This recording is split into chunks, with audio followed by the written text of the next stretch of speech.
So hello everyone and good evening सभी को। तो आज से हम लोग स्टार्ट करने वाले हैं पॉलिटी, ठीक है। और पॉलिटी हम लोग स्टार्ट करेंगे मेकिंग ऑफ कॉन्स्टिट्यूशन, यानी कि अब संविधान की किताब हम लोग बनाना स्टार्ट करेंगे, ठीक है। बिकॉज हम लोगों ने हिस्ट्री ख़त्म कर लिया, इंडिया को आज़ाद करवा दिया है, ब्रिटिशर्स को यहाँ से भगा दिया है।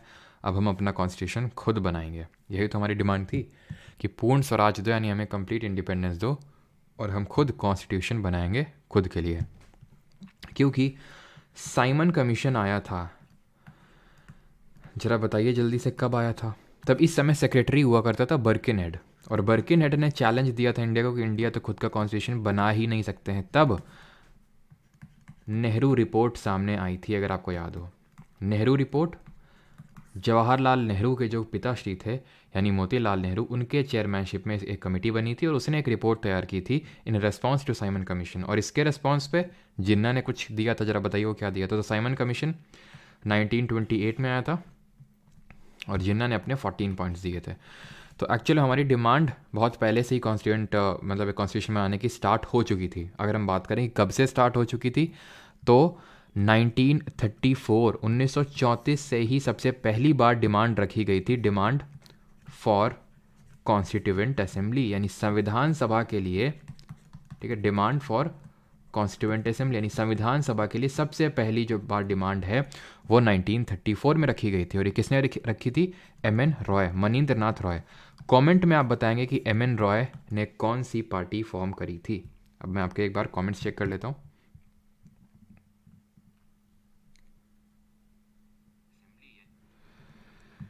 एम.एन. रॉय बिल्कुल सही है। रजनीश, अभिमन्यु, कोमल, सभी को राधे राधे। और जिसका भी जो भी डाउट होगा तो हम लोग आंसर करेंगे लास्ट में। तो एम.एन. रॉय की अगर बात करें तो इन्होंने CPI, communist party of India, form करी थी 1920 में, 1920 में। फिर इसने कानपुर बॉल्शेविक कॉन्स्पिरेसी केस को अंजाम दिया था, अगर आपको याद आ रहा हो, 1924 1924 में। और 1925 में ये फॉर्मलाइज हुई थी कानपुर में, बनी तो ताशकंद उज़्बेकिस्तान में थी लेकिन फॉर्मलाइज कानपुर में हुई थी, ठीक। फिर 1935 1935 में कांग्रेस ने सबसे पहली जो है कॉन्स्टिट्यूएंट असेंबली की डिमांड रखी। सर ये कॉन्स्टिट्यूएंट असेंबली क्या होता है?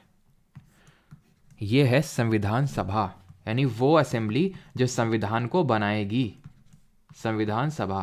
तो यही संविधान को बनाएगी, संविधान का निर्माण का कार्य यही असेंबली करेगी। और इसी की डिमांड बहुत पहले से स्टार्ट हो चुकी थी। तो ब्रिटिशर्स ने सबसे पहले ये डिमांड कब मानी? 1940 में। ज़रा मुझे कमेंट में जल्दी से, क्योंकि आप हिस्ट्री पढ़ चुके हैं। जब मैंने पहले बैच वालों को पढ़ाई थी, रिकॉर्डेड बैच जो है, उसमें पॉलिटी से ही स्टार्ट किया था, तो उनसे तो मैंने क्वेश्चन नहीं पूछा था बिकॉज नहीं पढ़े थे। अब तो पढ़ चुके हैं ना 1940 में, क्योंकि 1939 में सेकेंड वर्ल्ड वॉर चालू हो गया था।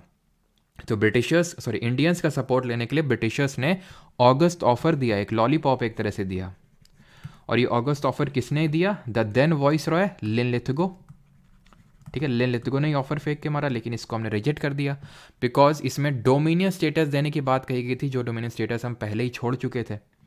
तो इसके रेस्पॉन्स में गांधी जी ने क्या करवाया था, जरा बताइए। इसके रेस्पॉन्स में हुआ था इंडिविजुअल सत्याग्रह, यानी कि व्यक्तिगत सत्याग्रह हुआ था। और इस व्यक्तिगत सत्याग्रह में सबसे पहले जो हमारे सत्याग्रही थे वो आचार्य विनोबा भावे थे। आचार्य विनोबा भावे, जिन्होंने भूदान आंदोलन जो है लीड किया था। और हमारे दूसरे कौन थे? दूसरे थे जवाहरलाल नेहरू। तो 1940 में ये अगस्त ऑफर आया था, जहां पे सबसे पहले demand for the constituent assembly मानी तो गई थी, लेकिन इसमें यह बोला था कि मेनली इंडियंस रहेंगे। मेनली का मतलब है सिर्फ इंडियंस ही नहीं रहेंगे, इंडियंस रहेंगे और ब्रिटिशर्स भी उसमें रहेंगे, ये बोला था। लेकिन हमारी डिमांड थी मेनली इंडियंस नहीं, सोलली इंडियंस। सोलली का मतलब है सिर्फ इंडियंस रहने चाहिए। देन इन 1942 अगेन इन लोगों ने एक ऑफर भेजा 1942 में, और वो ऑफर क्या था? क्रिप्स मिशन, ठीक है। वो ऑफर क्या था? Cripps mission. लेकिन ये जो क्रिप्स मिशन है, जिसको कि स्टैफोर्ड क्रिप्स लीड कर रहा था, जो 1942 में इंडिया में आया, ये भी फेल हो गया, ठीक है। ये भी फेल हो गया। क्यों? क्योंकि इसमें भी बात कही गई थी डोमिनियन स्टेटस की। डोमिनियन स्टेटस का मतलब मैं आपको पहले ही बता चुका हूं कि मतलब सरकार तो आपकी रहेगी, जैसे ब्रिटिशर्स ने बोला सरकार आपकी रहेगी लेकिन हमारा रूल रहेगा, सॉवरेनिटी आपकी नहीं रहेगी पूरी तरह से, हमारे अंडर ही आप काम करेंगे। तो ये है डोमिनियन स्टेटस। ये तो हम पहले ही छोड़ चुके थे 1929 में। मैं फिर से आपको याद दिलाना चाहूँगा, कांग्रेस का एक सेशन हुआ था लाहौर में जिसको जवाहरलाल नेहरू ने प्रिसाइड किया था। तो वहाँ पे अब हमारी डिमांड पूर्ण स्वराज हो चुकी है कि हमें कंप्लीट इंडिपेंडेंस चाहिए, डोमिनेंस स्टेटस का ये लॉलीपॉप नहीं चाहिए हमें। तो फेल हो गया, और इसके रिस्पॉन्स पे हमने क्या किया, इसके रिस्पॉन्स में गांधी जी ने लॉन्च किया क्विट इंडिया मूवमेंट। और आपको याद आना चाहिए यहाँ से गोवाली का टैंक, और आपको ये भी याद आना चाहिए कि लीडर्स की पहले दिन अरेस्ट हो गई, और फिर इसको लीड किया किसने, अरुणा आसफ अली ने। और अंडरग्राउंड रेडियो किसने चलाई, ये आपको बताइए जल्दी से। यहाँ पे अंडरग्राउंड एक तो एक्टिविटीज स्टार्ट हुई और पैरेलल गवर्नमेंट यहाँ पे सेटअप हुई, अगर आपको याद आ रहा हो तो। जैसे बलिया में चिट्टू पांडे ने सेटअप करी थी, और अगर हम बात करें क्विट इंडिया मूवमेंट की, तो यहाँ पे अंडरग्राउंड रेडियो उषा मेहता ने सेटअप किया था। और गांधी जी ने इसी मूवमेंट से पहले डू और डाई यानी करो या मरो का नारा दिया था। खैर, अब ये भी जब फेल हो गया तो इनको लास्ट में आते आते तक, क्योंकि इनको जापान से रिट्रीट मिल रहा था, क्योंकि जापान पास बढ़ते जा रहा था, जापान और पास आते जा रहा था, बिकॉज अंडमान निकोबार तो कैप्चर कर ही लिया था। तो 1945 में 1935 में ब्रिटिशर्स एक प्लान बनाते हैं called as cabinet mission plan. ठीक है, कैबिनेट मिशन प्लान। और ये जब बनाते हैं तो ये जो कैबिनेट मिशन प्लान है इंडिया में अराइव करता है 1946 में। 45 में बनता है ब्रिटेन में, बट इंडिया में अराइव करता है 1946 में।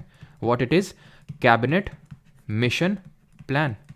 और ये जो कैबिनेट मिशन प्लान है इसमें टोटल 3 सदस्य थे, 3 लोग थे। वो 3 लोग कौन थे, एक तो एवी अलेक्जेंडर, दूसरे जो हमारे अभी ये क्रिप्स आया था अभी, स्टेफोर्ड क्रिप्स मिशन लेके, वो भी इसमें थे। ठीक है, तो इसमें स्टेफोर्ड क्रिप्स भी था, स्टेफोर्ड क्रिप्स।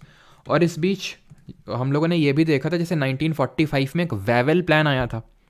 वेवेल को उस समय का वॉइस रॉय बनाया गया था कि भाई आप जाओ, एक तो 1943 में बंगाल का फेमाइन फैला हुआ था, उसको कंट्रोल करो जाके, और ये कांग्रेस और मुस्लिम लीग आपस में लड़ रहे हैं। ठीक है, इनको थोड़ा सा मनाओ और कुछ देखो, क्योंकि जब भी आता था तो कांग्रेस की कुछ और डिमांड होती थी कि भाई हमें डोमिनेंस स्टेटस नहीं चाहिए, हमें कंप्लीट। और मुस्लिम लीग का तो आप जानते हैं जिन्ना एक राग अलापने में लगा था कि पाकिस्तान चाहिए, सेपरेट नेशन चाहिए।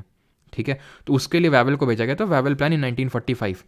खैर, कैबिनेट मिशन प्लान 3 सदस्य थे, 3 मेंबर्स थे, एवी अलेक्जेंडर, स्टेफोर्ड क्रिप्स और पैथिक लॉरेंस। ठीक है, जो कि लॉरेंस फिश्नोई के फोर फादर नहीं है। ठीक है, तो पैथिक लॉरेंस ही इसमें चेयरमैन भी था इस कमीशन का या फिर इस प्लान का, ये चेयरमैन था। और इसने जो है जो प्लान रखा वो कांग्रेस और मुस्लिम लीग दोनों ने एक्सेप्ट कर लिया। अब ये कैसे पॉसिबल है कि भाई दोनों ने ही एक्सेप्ट कर लिया, ये ऐसे पॉसिबल है क्योंकि कांग्रेस तो चलो ठीक है रेडी हो जाती थी, लेकिन ये जो मुस्लिम लीग वाला है यानी कि जो जिन्ना है वो जल्दी फल्दी रेडी नहीं होता था, क्योंकि उसको चाहिए होता था पाकिस्तान। तो अगर हम कैबिनेट मिशन प्लान की बात करें तो इसमें ग्रुपिंग्स की बात कही गई थी। ग्रुपिंग्स इन द सेंस कि भाई यहाँ पे ग्रुपिंग्स में वोटिंग करवाई जाएगी।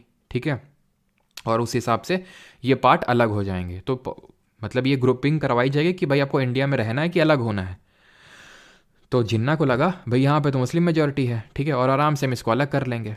लेकिन और जब इसको ये बात रियलाइज़ हुई, जब नेहरू का एक स्टेटमेंट आया कि ये जो ग्रुपिंग है ये मैंडेटरी नहीं है, ज़रूरी नहीं कि ग्रुप बने ही बने, तो फिर जिन्ना जो है तड़पने लगा। इसको लगा अब तो भाई अब तो जो है डायरेक्ट एक्शन कुछ लेना ही होगा, तभी हमें पाकिस्तान मिलेगा। तो हमें पता है कि इसने 16 अगस्त 1946 को डायरेक्ट एक्शन डे ऑब्जर्व करने की अनाउंसमेंट करी।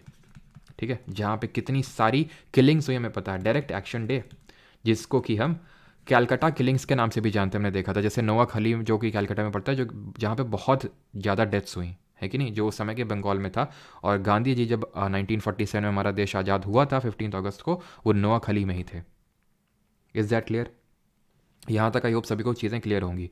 तो ये जब चीज़ अनाउंस हो जाती है कि भाई अब जो है चीज़ें नहीं बन पाएंगी और जो जिन्ना है वो डायरेक्ट एक्शन डे ऑब्जर्व करने का अनाउंसमेंट कर देता है, तब हमें पता है कि 1947 में 1947 में क्या होता है, 1947 में एक इंडियन इंडिपेंडेंस एक्ट पास होता है जुलाई 1947 में ब्रिटेन के पार्लियामेंट में, ब्रिटेन की संसद में, और उसको हम बोलते हैं माउंट बैटन प्लान, जो कि डिवीजन प्लान है, जहाँ पे ये डिसाइड किया जाता है कि इंडिया को पार्टीशन किया जाएगा इंडिया और पाकिस्तान में। और पाकिस्तान कैसा, वेस्ट पाकिस्तान यहाँ पे और ये ईस्ट पाकिस्तान जो प्रेजेंट डे बांग्लादेश है। अब उसमें हम डीप में नहीं जा रहे हैं, बिकॉज वो जब हम एक तरह से एक एक्ट की अलग से क्लास होगी जहाँ पे हम regulating act 1773, Pitt's India act 1909, 1919 सब अलग से देखेंगे। ठीक है, तो यहाँ तक चीज़ क्लियर।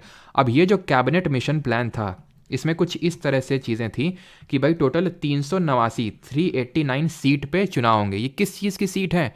कॉन्स्टिट्यूएंट असेंबली में लोगों को चुने जाने के लिए, जो लोग बैठेंगे और देश का संविधान बनाएंगे। अब ये चीज़ देखिए, अभी तक इंडिया पार्टीशन नहीं हुआ है। 1946 में कैबिनेट मिशन प्लान आया है, 389 सीट इसने बोला रखी जाएंगी कॉन्स्टिट्यूएंट असेंबली में। इनका बंटवारा कुछ इस तरह से होगा कि 296 और 93, यानी 296 एंड 93। इस 296 जो सीट्स हैं ये निकलेंगे ब्रिटिश इंडिया से, यानी कि ब्रिटिश भारत से, ब्रिटिश इंडिया। और ये 93 निकलेंगे प्रिंसली स्टेट। मतलब ये किस तरह से डिवीजन है? प्रिंसली स्टेट का मतलब है देसी रियासतें, यानी वो जगह जहाँ पे अभी भी रूलर्स रूल कर रहे हैं। ब्रिटिशर्स भले पूरे इंडिया में रूल कर रहे हैं, लेकिन यहाँ पे भी अभी जो लोकल रूलर्स हैं, जैसे यहाँ पे हमने देखा नहीं था 1799 में टीपू सुल्तान की डेथ हुई थी, फिर यहाँ पे इन्होंने फिर से वोडेयार राजा को बिठा दिया था और सब्सिडियर अलायंस साइन करवा लिया था। तो डायरेक्टली तो रूल नहीं कर रहे ना, लेकिन कंट्रोल उन्हीं का है, लेकिन वहाँ पे राजा बैठा हुआ है एक तरह से, ठीक है। तो प्रिंसली स्टेट, और यहाँ पे क्या डायरेक्टली कंट्रोल है। इनको भी फर्दर दो कैटेगरी में डिवाइड कर देते हैं, 292 एंड 4।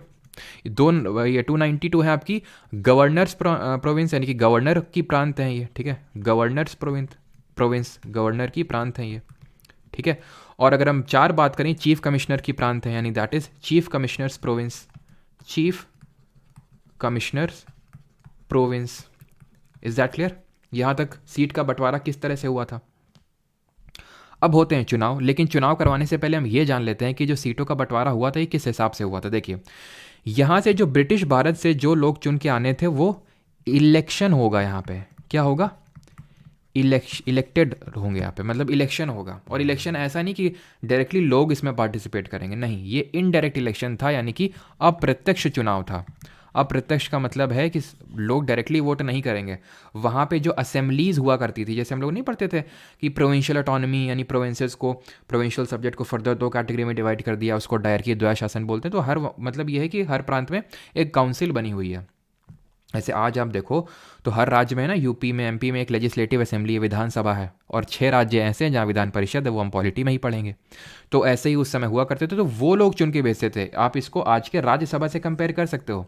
राज्यसभा के लिए क्या हम लोग वोट डालते हैं? नहीं, लोकसभा के लिए डालते हैं, जो अभी इस साल होंगे लोकसभा के चुनाव। राज्यसभा में क्या, जो हम लोग विधानसभा में जो लोग चुन के भेजते हैं वही लोग चुन के भेजते हैं राज्यसभा में। हम डायरेक्टली तो जाते नहीं राज्यसभा की वोटिंग करने। वैसे ही यहाँ पे भी था, जो लोग प्रांत में बैठे हुए थे प्रोविंशियल असेंबलीज में, वो लोग चुन के भेज रहे थे, यानी इनडायरेक्ट इलेक्शन होगा। और 93 जो है ये नॉमिनेटेड होंगे, यानी कि जो राजा होगा वो हर एक राजा अपने यहाँ से चुन के भेजेगा, तो वो नॉमिनेट होगा। नॉमिनेट का मतलब यहाँ कोई चुनाव नहीं होगा। यहाँ पे जैसे मैंने आपको बोल दिया चले जाओ भाई, जाओ तुम कॉन्स्टिट्यूएंट असेंबली में जाके बैठ जाओ, तो क्या उसका चुनाव हुआ ना? ठीक है। तो इलेक्टेड और नॉमिनेटेड में डिफरेंस साफ समझ में आना चाहिए, क्योंकि ये आगे बार बार रिपीट होगा। जब राज्यसभा पढ़ेंगे अगेन ये चीज़ रिपीट होगी, ठीक है, जब इलेक्शंस पढ़ेंगे हम लोग, ठीक है। तो ये आपको पता होना चाहिए। तो इस तरह से था। अब जिस तरह से हम आगे पढ़ेंगे ना, जब हम आगे पॉलिटी पढ़ेंगे, लोकसभा राज्यसभा के चुनाव, तो हम देखेंगे कि जैसे कोई राज्य होता है यूपी, तो उसको इस तरह से डिवाइड किया जाता है, उसमें वो निकलती कॉन्स्टिट्यूएंसी निकलती है ना, कॉन्स्टिट्यूएंसी निकलती है कि नहीं, जैसे कि कानपुर नगर, कानपुर देहात, या फिर दिल्ली में चांदनी चौक कॉन्स्टिट्यूएंसी, इस तरह से। तो इस तरह से कॉन्स्टिट्यूएंसी निकाली जाती है उसको, कि वो सेम पॉपुलेशन को रिप्रेजेंट कर रहे हो। जैसे यहाँ से मान लो ये एक बंदा यहाँ से चुनाव लड़ रहा है, यहाँ से भी एक बंदा होगा, यहाँ से एक होगा, यहाँ से एक होगा, यहाँ से भी एक होगा, यहाँ से भी एक होगा, लेकिन इस हिसाब से डिवीजन किया जाता है इस पूरे पार्ट का कि वो सेम पॉपुलेशन को रिप्रेजेंट कर रहा हूँ। अगर ये बंदा 10 लाख को रिप्रेजेंट कर रहा है तो ये भी 10 लाख को, ये भी 10 लाख को, ये भी 10 लाख को, इस तरह से डिवीजन किया जाता है। और यहाँ पे भी वैसे ही था, पॉपुलेशन के प्रपोर्शन में रिप्रेजेंटेशन था। और किस हिसाब से? इस हिसाब से था कि भाई 1 मिलियन लोगों में से, यानी 10 लाख में से, 1 मिलियन का मतलब 10 लाख होता है, एक सीट निकलेगी, ठीक है। और अगर हम बात करें किस तरह से सीटों का बंटवारा था, तो ये कम्युनिटीज़ में अगर हम बात करें तो 3 कम्युनिटीज़ यहाँ पे डिसाइड करी गई थी। इस तरह से कम्युनिटीज़ में बंटवारा था सीटों का, ठीक है। अगर हम कम्युनिटी की बात करें तो कुछ इस तरह से बंटवारा था। जनरल, ठीक है, जनरल, सिख एंड मुस्लिम, यानी मुस्लिम, सिख और जनरल। मुस्लिम और सिख को छोड़ के जितने बच गए वो सब जनरल में आएंगे। तो इस तरह से सीटों का बंटवारा हुआ था। Is that clear? यहाँ तक आई होप सभी को क्लियर होगा। तो मैं घुमा फिरा के, अब यहाँ पे जिसका डाउट हो तो पूछ लो, तो घुमा फिरा के मैं ये बोल सकता हूँ कि कॉन्स्टिट्यूएंट असेंबली इन शॉर्ट, यानी संविधान सभा, CA डॉट शॉर्ट में लिख रहा हूँ मैं, तो संविधान सभा was a partly elected and partly nominated body, यानी आंशिक तौर पे निर्वाचित थी और आंशिक तौर पे नामित थी, पार्टली नॉमिनेटेड बॉडी। क्योंकि हमने देखा कि ब्रिटिश भारत से, ब्रिटिश इंडिया से तो इलेक्शन हो रहा है, लेकिन प्रिंसली स्टेट से, देशी रियासतों से नॉमिनेशन हो रहा है। इज़ दैट क्लियर यहाँ तक सभी को? किसी कोई डाउट? सर हिंदी में भी पढ़ाओ, अच्छा क्या चीज़ हिंदी में नहीं बताई मैंने, बताएंगे ज़रा? प्रोविंशियल प्रिंसली स्टेट का मतलब बताया, governor province, chief commissioner province, British Bharat, नामित, निर्वाचित। अब ये मत एक्सपेक्ट करना कि मैं सब चीज़ लिखूंगा भी, ठीक है? अगर इतना भी नहीं समझ पा रहे हो तो एसएससी का पेपर ही मत दो, कि अगर मैं इलेक्टेड बोल रहा हूँ, निर्वाचित बोल रहा हूँ, तो वो आप अपनी तरफ से इतना भी एफर्ट नहीं मार सकते हैं, ठीक है? और 1 मिलियन का मतलब इसको भी मैं हिंदी में बोलूँ, और वो दिमाग में कुछ लोगों के कीड़ा बैठा हुआ है, हिंदी हिंदी हिंदी हिंदी, वो हिंदी हिंदी करते रह जाएंगे। और मुझे पता है कि जो एक्चुअल हिंदी मीडियम के स्टूडेंट होंगे, जो एक्चुअल में रिजल्ट देने वाले हैं, वो शांति से पढ़ रहे हैं, ठीक है? हाँ मैं मानता हूँ कि कई बार हो जाता है कि मैं कोई वर्ड नहीं बताता, तो वो आप बता दो कि सर इस वर्ड का मतलब क्या होता है हिंदी में, और मैं अब कोशिश करूँगा कि कल से जो भी लेक्चर होगा उसके हिंदी के नोट्स पहले ही, जो प्राइवेट टेलीग्राम ग्रुप है, जो लोग बैच में एनरोल्ड हैं, पहले ही डलवा दूंगा। तो वो जो हिंदी हिंदी का आपकी कीड़ा वो भी खत्म हो जाएगा, कि आप सीधे पीडीएफ को देख के आप सीधे पढ़ सकते हो यहाँ पे, ठीक है?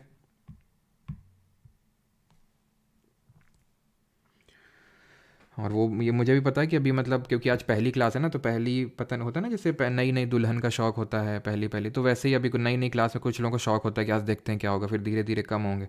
तो वो जो 5-6 लोग हैं, मुझे पता है वो फिल्टर आउट हो जाएंगे धीरे धीरे। लेकिन अभी अगर किसी का डाउट ना हो तो फिर हम लोग आगे बढ़ते हैं, ठीक है? तो अभी होंगे अब क्या, चुनाव। अब हम लोग करवाएंगे यहाँ पे इलेक्शंस, ठीक है? तो इलेक्शंस होंगे अब इस कॉन्स्टिट्यूएंट असेंबली के लिए। और इलेक्शन में अगर हम बात करें तो किस तरह से सीट जीती, ठीक है? तो इलेक्शन हुए कब? तो ये जुलाई के टाइम पे हुए, जुलाई अगस्त के टाइम पे, 1946 में, 1946 में इलेक्शंस होते हैं। और इसमें अगर हम बात करें किस तरह से, तो कांग्रेस जो है यहाँ पे बहुमत लेके आती है, सबसे बड़ी पार्टी निकल के आती है, टोटल 208 सीट निकाल लेती है यहाँ से। मुस्लिम लीग भी चुनाव लड़ती है, ठीक है? क्योंकि अभी बंटवारा तो हुआ नहीं है, 73 सीट निकाल के लाती है। और बाकी जो है इंडी बाकी जो है इंडिपेंडेंट के खाते में जाती हैं, यानी इंडिपेंडेंट इन दी सेंस कि उनकी कोई पार्टी नहीं है, ना तो वो कांग्रेस से हैं ना तो मुस्लिम लीग से हैं, ठीक है? ना तो कांग्रेस के साइड से है ना वो मुस्लिम लीग के साइड से हैं। बाकी अगर किसी कोई डाउट होगा तो मैं आंसर कर दूंगा, ठीक है? अभी अगर इससे रिलेटेड कोई डाउट हो तो पूछ लो, ठीक है? ठीक है, तो 208 कांग्रेस से, मुस्लिम से 73, और अन्य से 15 ही थी, लेकिन याद करने की ज़रूरत नहीं है। अब जब ये मुस्लिम लीग को बात समझ में आई तो ऑब्वियस ही बात है वो बॉयकॉट करेगा, क्योंकि उसको पता है कि कॉन्स्टिट्यूशन उसके हिसाब से सच तो कुछ बनेगा नहीं। तो मुस्लिम लीग ने यहाँ पे कर दिया बॉयकॉट। और जब मुस्लिम लीग यहाँ से चली गई, यानी कि गंदगी एक तरह से चली गई यहाँ से, तो आफ्टर पार्टीशन अगर हम बात करें तो टोटल कितनी सीट बची? तो आफ्टर पार्टीशन अगर हम बात करें, विभाजन के बाद, तो टोटल 299 सीट्स बची यहाँ पे, ठीक है? 299 सीट आफ्टर पार्टीशन बची। अब गंदगी निकल गई, अब हम कॉन्स्टिट्यूशन बनाना चालू करते हैं। ये जो लोग जीत के आए अब कॉन्स्टिट्यूशन बनाना स्टार्ट करेंगे। जो 208 ये हैं, चलो मैं इंडिपेंडेंट वाला भी लिख देता हूँ यहाँ पे, इंडिपेंडेंट, ठीक है? इंडिपेंडेंट मतलब आप अन्य लिख सकते हैं, ठीक है? अन्य, अन्य में आ जाएंगे यहाँ पे कितने, 15। तो चलिए अब आगे बढ़ते हैं, अब यहाँ पे कॉन्स्टिट्यूशन बनाना चालू करते हैं। तो संविधान सभा की पहली बैठक, यानी कि first meeting of constituent assembly, ठीक है? तो फर्स्ट मीटिंग अगर मैं बात करूं कब होती है, पहली जो मीटिंग होती है ये 9 दिसंबर 1946, 9 दिसंबर 1946 को पहली मीटिंग होती है। यानी सबसे पहली बार ये लोग 9 दिसंबर को मिलते हैं, एकदम मस्त नहा धो के। और कितने लोग मिलते हैं यहाँ पे? 211 सदस्य, 211 मेंबर्स होते हैं जो पहली मीटिंग में हिस्सा लेते हैं 9 दिसंबर को। एंड देन इसके 4 दिन बाद ही, यानी कि 13 दिसंबर को, 13 दिसंबर 1946, यानी 4 दिन बाद ही नेहरू जी तुरंत आए अपना उद्देश्य प्रस्ताव लेके, दैट इज़ ऑब्जेक्टिव रेजोल्यूशन लेके, ठीक है? नेहरू जी यहाँ पे आते हैं। अब ये ऑब्जेक्टिव रेजोल्यूशन क्या है?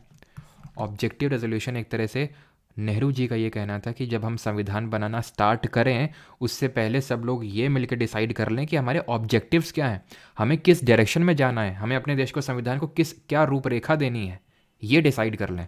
तो एक तरह से जिस्ट था उस चीज़ का, समरी इन शॉर्ट, सब लोग ये पढ़ लो और आप ये देख लो, सुन लो, क्योंकि अब यहाँ से कॉन्स्टिट्यूशन बनाना हम लोग चालू कर रहे हैं। तो हर कमेटी को एक तरह से दे दिया गया, अभी हम देखेंगे कमेटी बनी, यहाँ पे समितियाँ बनी, ठीक है? तो हर समिति को दे दिया कि आप एक बार इसको पढ़ लो, इस तरह से बनेगा। तो भाई सभी ने पढ़ा और इसको सही माना और इसको फिर एडॉप्ट कर लिया गया, इस प्रस्ताव को एडॉप्ट कर लिया गया 22 जनवरी 1947 को, 1947 को इसको एडॉप्ट कर लिया गया। क्या? ऑब्जेक्टिव रेजोल्यूशन, उद्देश्य प्रस्ताव। और यही उद्देश्य प्रस्ताव बाद में हम जाके बनता है प्रियम्बल। इसको कि हम प्रस्तावना बोलते हैं, वो हम आगे पढ़ेंगे। क्लियर। अब यहाँ पे काम को अलग अलग करने में, ताकि सहूलियत हो काम को डिवाइड करने के लिए, समितियां बनाई गई। क्या बनाई गई? समितियां बनाई गई, यानी कि कमिटीज़ बनाई गई कि भाई ये वाला काम ये कमेटी देखेगी, ये वाला काम ये कमेटी देखेगी। तो इन कमिटीज़ को हमने दो कैटेगरी में डिवाइड किया, मेजर यानी कि मुख्य, और माइनर यानी कि लघु। तो मुख्य समिति और लघु समिति, और ये समिति हम लास्ट में देखेंगे, बिकॉज अभी थोड़ा सा फ्लो को मेंटेन करके रखते हैं, बिकॉज इसमें थोड़ा सा फ्लो बिगड़ जाएगा, बिकॉज काफ़ी सारी कमिटीज़ हैं, फिर आप बोलोगे सर ये कैसे याद रखें ये वो। तो अभी के लिए इतना ही, ठीक है। समितियाँ बनी काम को डिवाइड करने के लिए, तो मेजर और माइनर। उसमें से जो सबसे इंपॉर्टेंट कमेटी थी वो उसके बारे में हम पढ़ते हैं, और उसमें से जो सबसे इंपॉर्टेंट कमेटी थी, मेजर टोटल 8 थी, माइनर 13, कहीं कहीं पे माइनर आपको 14 दिख जाएंगी, ठीक है। तो वो ऑप्शन में डिपेंड करता है कि क्या है। अगर 21 है ऑप्शन में तो 21 मारेंगे, 22 है तो 22, दोनों तो नहीं होगा, और अगर दोनों हो जाए तो फिर 21। तो मेजर 8 कमेटी थी। इसमें से जो सबसे इंपॉर्टेंट कमेटी थी, most important committee was drafting committee, जिसको कि हम मसौदा समिति या फिर प्रारूप समिति के नाम से जानते हैं, क्योंकि इसी ने पूरे तरह से एक तरह से ड्राफ्ट ऑफ कॉन्स्टिट्यूशन तैयार किया। पूरा सब सारे कमिटी से ये लेती थी जांच कि भाई तुमने ये कर लिया, तुमने ये कर लिया, ये कर लिया, सबको मिलाती थी और ये प्रिपेयर करती थी ड्राफ्ट। तो ड्राफ्टिंग कमेटी के बारे में सबसे सारी चीज़ें हमें पता होनी चाहिए। जो मसौदा समिति या फिर प्रारूप समिति थी, सबसे पहली बात तो ये बनी कब थी? तो ये बनी थी 29 अगस्त 1947 को, 29 अगस्त 1947 को। इसमें टोटल 7 मेंबर्स थे, 7 सदस्य थे इसमें। और इसके चेयरमैन की अगर बात करेंगे तो चेयरमैन हमारे भीमराव अम्बेडकर जी थे, भीमराव अम्बेडकर जी, ठीक है। तो ये इसके चेयरमैन हो जाएंगे। और बाकी 7 मेंबर कौन थे उनको भी हम देख लेते हैं। एक तो हमारे थे, मतलब एक तो हमारे अम्बेडकर जी हो गए ना, दूसरे हम देख लेते हैं। दूसरे हमारे अल्लादी कृष्ण स्वामी अय्यर, ठीक है, अल्लादी कृष्ण स्वामी अय्यर, तो अय्यर साहब हैं, ठीक है। तीसरे हमारे एक गोपाल स्वामी अयंगर, अय्यर और अयंगर दो ऐसे करके याद कर सकते हो, ठीक है, गोपाल स्वामी। इस तरह से ही क्वेश्चन पूछेगा कि भाई आइडेंटिफाई कि इनमें से कौन सा मेंबर नहीं था ड्राफ्टिंग कमेटी का, इस तरह से क्वेश्चन पूछ सकता है, ठीक है। चौथे हैं यहाँ पे मोहम्मद सादुल्ला, ठीक है। अब यहाँ पे ट्रिक है तो मेरे दिमाग में, लेकिन वो बताऊंगा नहीं मैं, मतलब बता सकता नहीं हूँ हो सकता है कुछ लोग समझ गए हो, ठीक है। तो मोहम्मद सादुल्ला, और एक थे हमारे BL मिट्टर। एक्चुअली में BL मिट्टर पहले थे, इनको फिर रिप्लेस कर दिया था। तो यहाँ पे क्या मैं लिख दूँ? चलो लिख देता हूँ यहाँ पे मैं। चलो पहले तो उनका नाम लिख देते हैं जो परमानेंट ही थे, ठीक है। तो परमानेंट हमारे थे एक मुंशी जी, ठीक है, KM मुंशी, जिनको कन्हैया लाल, मतलब पूरा नाम था कन्हैया लाल माणिक लाल मुंशी, तो KM मुंशी इन शॉर्ट, ठीक है, ये थे। और छठे और सातवें यहाँ पे लिखता हूँ मैं, ये थोड़ा सा वैसा टाइप है, वैसे टाइप इन दी सेंस पहले BL मिट्टर हुआ करते थे, लेकिन इनकी फिर डेथ वगैरह हो गई, तो N माधव राव आ गए इनकी जगह पे, N माधव राव। एंड ऐसे DP खैतान थे, ठीक है। तो DP खैतान पहले तो थे, लेकिन बाद में इनकी जगह पे TT कृष्णमाचारी आ गए, TT कृष्णमाचारी आ गए यहाँ पे। क्लियर है यहाँ पे? ड्राफ्टिंग कमेटी को हमने यहाँ पे अच्छे से कर लिया। अब थोड़ा सा संविधान सभा के बारे में एक्स्ट्रा चीज़ें पढ़ते हैं, जैसे कि संविधान सभा के टोटल नंबर ऑफ सेशन कितने हुए, टोटल यानी कि सत्र या फिर अधिवेशन आप बोल सकते हो, टोटल सेशंस कितने हुए। जैसे कि पार्लियामेंट में आज सेशन होते हैं ना, आपने सुना होगा, वैसे तो अभी हमने पढ़ा नहीं है पार्लियामेंट चैप्टर, कि मानसून सत्र चल रहा है, बजट सत्र चल रहा है, शीतकालीन सत्र चल रहा है कि नहीं। तो वैसे ही कितने सत्र हुए इसमें? टोटल 11 सत्र हुए थे। और ये 11 सत्र टोटल कितने दिन तक चले? तो 165 दिन तक चले, 165 डेज, मतलब ये लोग बैठे थे एक्चुअल में, ध्यान रखना। और टोटल कॉन्स्टिट्यूशन बनाने में लगा हुआ टाइम कितना लगा? तो टोटल जो हमें टाइम लगा वो 2 साल 11 महीने 11 मंथ्स और 17 डेज, कहीं कहीं पे 18 दिन भी लिखा हुआ है, लेकिन उतना मतलब प्रिसाइजली तो नहीं पूछेगा। 2 साल 11 महीने 17 दिन ये टोटल टाइम लगा, और 165 दिन ये एक्चुअल में बैठे। 11 सेशंस हैं वो, और 11 सेशंस की अगर मैं बात करूँ, ये जो 11 सेशन है ना, तो इसमें से पहला और 10वां और 11वां बस आपसे पूछ लेता है। तो पहले की अगर बात करें तो पहला हमें पता है 9 दिसंबर 1946 को पहली मीटिंग हुई थी, ठीक है। तो 9 से लेके 23 दिसंबर 1946 1946 पहली मीटिंग हुई थी, मतलब पहला सत्र हुआ था। फिर यहाँ पे हम यहाँ पे कर लेते हैं 10th और 11th। तो 10th की अगर बात करें तो 6 से लेके 17 अक्टूबर कब? ये आपका 1949 के टाइम पे, ठीक है। और 11th की अगर बात करें तो ये हुआ था आपका 14 से लेके 26 नवंबर 1949, ये लास्ट सेशन हुआ था आपका। क्लियर है यहाँ तक कितना टाइम लगा? और वैसे पैसे तो पूछता नहीं है, लेकिन अगर पूछ ले कि कितना पैसा लगा बनाने में, तो रुपए 64 लाख, इतना रुपए लगा था उस टाइम का जो 64 लाख है वो बनाने में इसको। ठीक है, अभी के कंपैरिजन में तो ये बहुत ही होगा। ठीक है, क्लियर है यहाँ तक? यहाँ तक किसी का कुछ डाउट तो नहीं है? ठीक है, तो टोटल हम लोग सेशन भी करवा लिया। अब यहाँ पे अंबेडकर जी की जो ड्राफ्टिंग कमेटी थी उसने फाइनल ड्राफ्ट कब दिया वो भी थोड़ा सा इंपॉर्टेंट हो जाता है। देखिए, इसने जो ड्राफ्ट बनाए थे कॉन्स्टिट्यूशन के उनको सबके सामने रखा गया था, यहाँ तक कि लोगों के सामने भी रखा गया था, लोगों को भी दिया गया था कि भाई आप भी देख लो आपका देश का संविधान कैसे बनने वाला है, और लोगों के रिकमेंडेशन भी लिए गए थे इसमें। उसके बाद फाइनल ड्राफ्ट को दिया था 4 नवंबर 1948 को, किसने? अंबेडकर जी ने। और उसके बाद हमारे कॉन्स्टिट्यूशन को अडॉप्ट किया गया था। कॉन्स्टिट्यूशन वॉज अडॉप्टेड, यानी हमारे देश का संविधान को अपनाया गया था ऑन 26 नवंबर 1949, 26 नवंबर 1949। और ये 26 नवंबर 1949 को हम मनाते हैं क्या? भारत का संविधान दिवस, यानी कि इंडिया का कॉन्स्टिट्यूशन डे। इसीलिए मनाते हैं कॉन्स्टिट्यूशन डे इस दिन को, बिकॉज इस दिन हमने अपने संविधान को अपनाया था, लेकिन लागू नहीं किया था। लागू कब किया था? एनफोर्स्ड ऑन, तो लागू हुआ था ये 26 जनवरी 1950 को। रीज़न क्या है कि भाई तुरंत क्यों लागू नहीं हुआ? बनाने के बाद इतना वेट क्यों किया?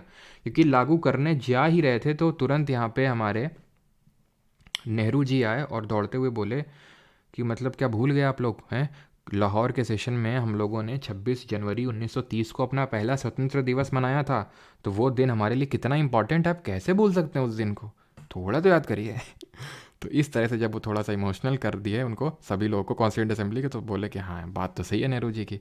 तो इसलिए फिर थोड़ा टाइम हम रुक गए और अपने कॉन्स्टिट्यूशन को इस दिन इन्फोर्स किया। तो वही छोटा सा रीज़न है, लेकिन ऐसा नहीं है कि अब देखिए सिंपल सी बात है कि जो कुछ ऐसे इंपॉर्टेंट चीज़ें थीं जिनको तुरंत इमीडिएटली ही लागू कर दिया गया, तो वो चीज़ें जो इमीडिएटली लागू कर दी गई यानी कि एनफोर्स्ड ऑन 26 नवंबर 1949, यानी कि कुछ चीज़ें ऐसी थी जिनके बिना हमारा देश नहीं चल सकता था, तो उनको तुरंत ही लागू कर दिया गया। बिकॉज उस समय पार्टीशन का बड़ा चल रहा था, लोग इधर उधर, पाकिस्तान से उधर, पाकिस्तान से इधर, ये सारी चीज़ें चल रही थी। तो इसलिए जो सिटीजनशिप यानी नागरिकता के जो प्रोविजंस हैं, इससे संबंधित जो आर्टिकल हैं जैसे अनुच्छेद नंबर 5, 6, 7, 8, 9, ये सब को तुरंत ही लागू कर दिया गया था।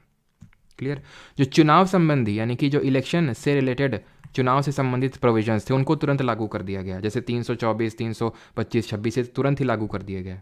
और अगर हम बात करें जो प्रोविजनल पार्लियामेंट, जिसको हम अंतरिम संसद बोल सकते हैं, प्रोविजनल पार्लियामेंट या फिर अंतरिम संसद, उससे भी संबंधित जो प्रोविजंस हैं उनको लागू कर दिया गया। क्लियर यहाँ तक? किन किन चीज़ों को लागू किया गया और किन को नहीं। अब जो हमारी कॉन्स्टिट्यूएंट असेंबली बैठी थी ना, जो भी हम संविधान सभा को डिस्कस कर रहे हैं, कॉन्स्टिट्यूशन तो उसने बना लिया, अपना भी लिया हमने, लागू भी कर दिया हमने। अब लागू तो कर दिया, ठीक है, सारी चीज़ें हो गई, ख़त्म, पॉलिटी ख़त्म? अभी नहीं, अभी ये चैप्टर तो ख़त्म नहीं हुआ। क्यों? क्योंकि अभी कॉन्स्टिट्यूएंट असेंबली ने कुछ और भी फंक्शंस परफॉर्म किए थे, उनको हम देखेंगे। But before that, constituent assembly की अगर हम बात करें, जो संविधान सभा है, जो संविधान, चलो अभी ऐसे बताता हूँ, ठीक है। कॉन्स्टिट्यूएंट असेंबली जो है उसने और क्या क्या फंक्शंस परफॉर्म किए, तो कॉन्स्टिट्यूएंट असेंबली ने मुख्यतः यानी मेनली 2 फंक्शंस परफॉर्म किए। एक तो कॉन्स्टिट्यूशन बनाने का, मतलब कि constituent assembly met as a constitution making body, constitution making body यानी कि संविधान बनाने के लिए बैठती थी ये, और लेजिस्लेटिव बॉडी के तौर पे भी। लेजिस्लेटिव बॉडी मतलब, लेजिस्लेटिव बॉडी तो वो होती है जो लॉ बनाती है, बिल्कुल ये लॉ बनाती थी। क्यों बनाती थी? क्योंकि आप खुद ही सोचिए, 9 दिसंबर 1946 को पहली मीटिंग हो रही है और कॉन्स्टिट्यूशन कब जाके तैयार हो रहा है? 26 नवंबर 1949 को, 26 नवंबर 1949 को ये हो रहा है। तो कितना लंबा टाइम लग गया। अब इस लंबे टाइम में सब लोग ऐसे आइडल बने तो बैठे नहीं होंगे, भाई रुक जाओ, कोई किसी की हत्या नहीं करेगा, कोई कुछ लड़ाई झगड़ा नहीं करेगा, या फिर कोई कुछ डॉक्यूमेंट्स वगैरह नहीं मांगे, कुछ नहीं होगा, सब ऐसे बैठे रहेंगे, संविधान बनने का इंतजार करेंगे। भाई देश तो चल ही रहा था ना, सारी चीज़ें तो हो ही रही थी ना। तो उसके लिए हमारे प्रेजेंट टाइम के नए लॉ चाहिए थे, तो वो नए लॉ बनाने के लिए लोग अलग से बैठते थे, संविधान बनाने के लिए अलग से और लॉ बनाने के लिए अलग से। जब संविधान बनाने के लिए बैठते थे तो इसके हेड होते थे राजेंद्र प्रसाद, ठीक है, राजेंद्र प्रसाद इसके हेड हुआ करते थे, इसकी अध्यक्षता करते थे। और जब लेजिस्लेटिव बॉडी के तौर पे बनती थी, मिलती थी, तो GV मावलंकर, गणेश वासुदेव मावलंकर इसके हेड हुआ करते थे, जो हमारे लोकसभा के पहले अध्यक्ष भी बने, लोकसभा के पहले स्पीकर भी बने। Is that clear?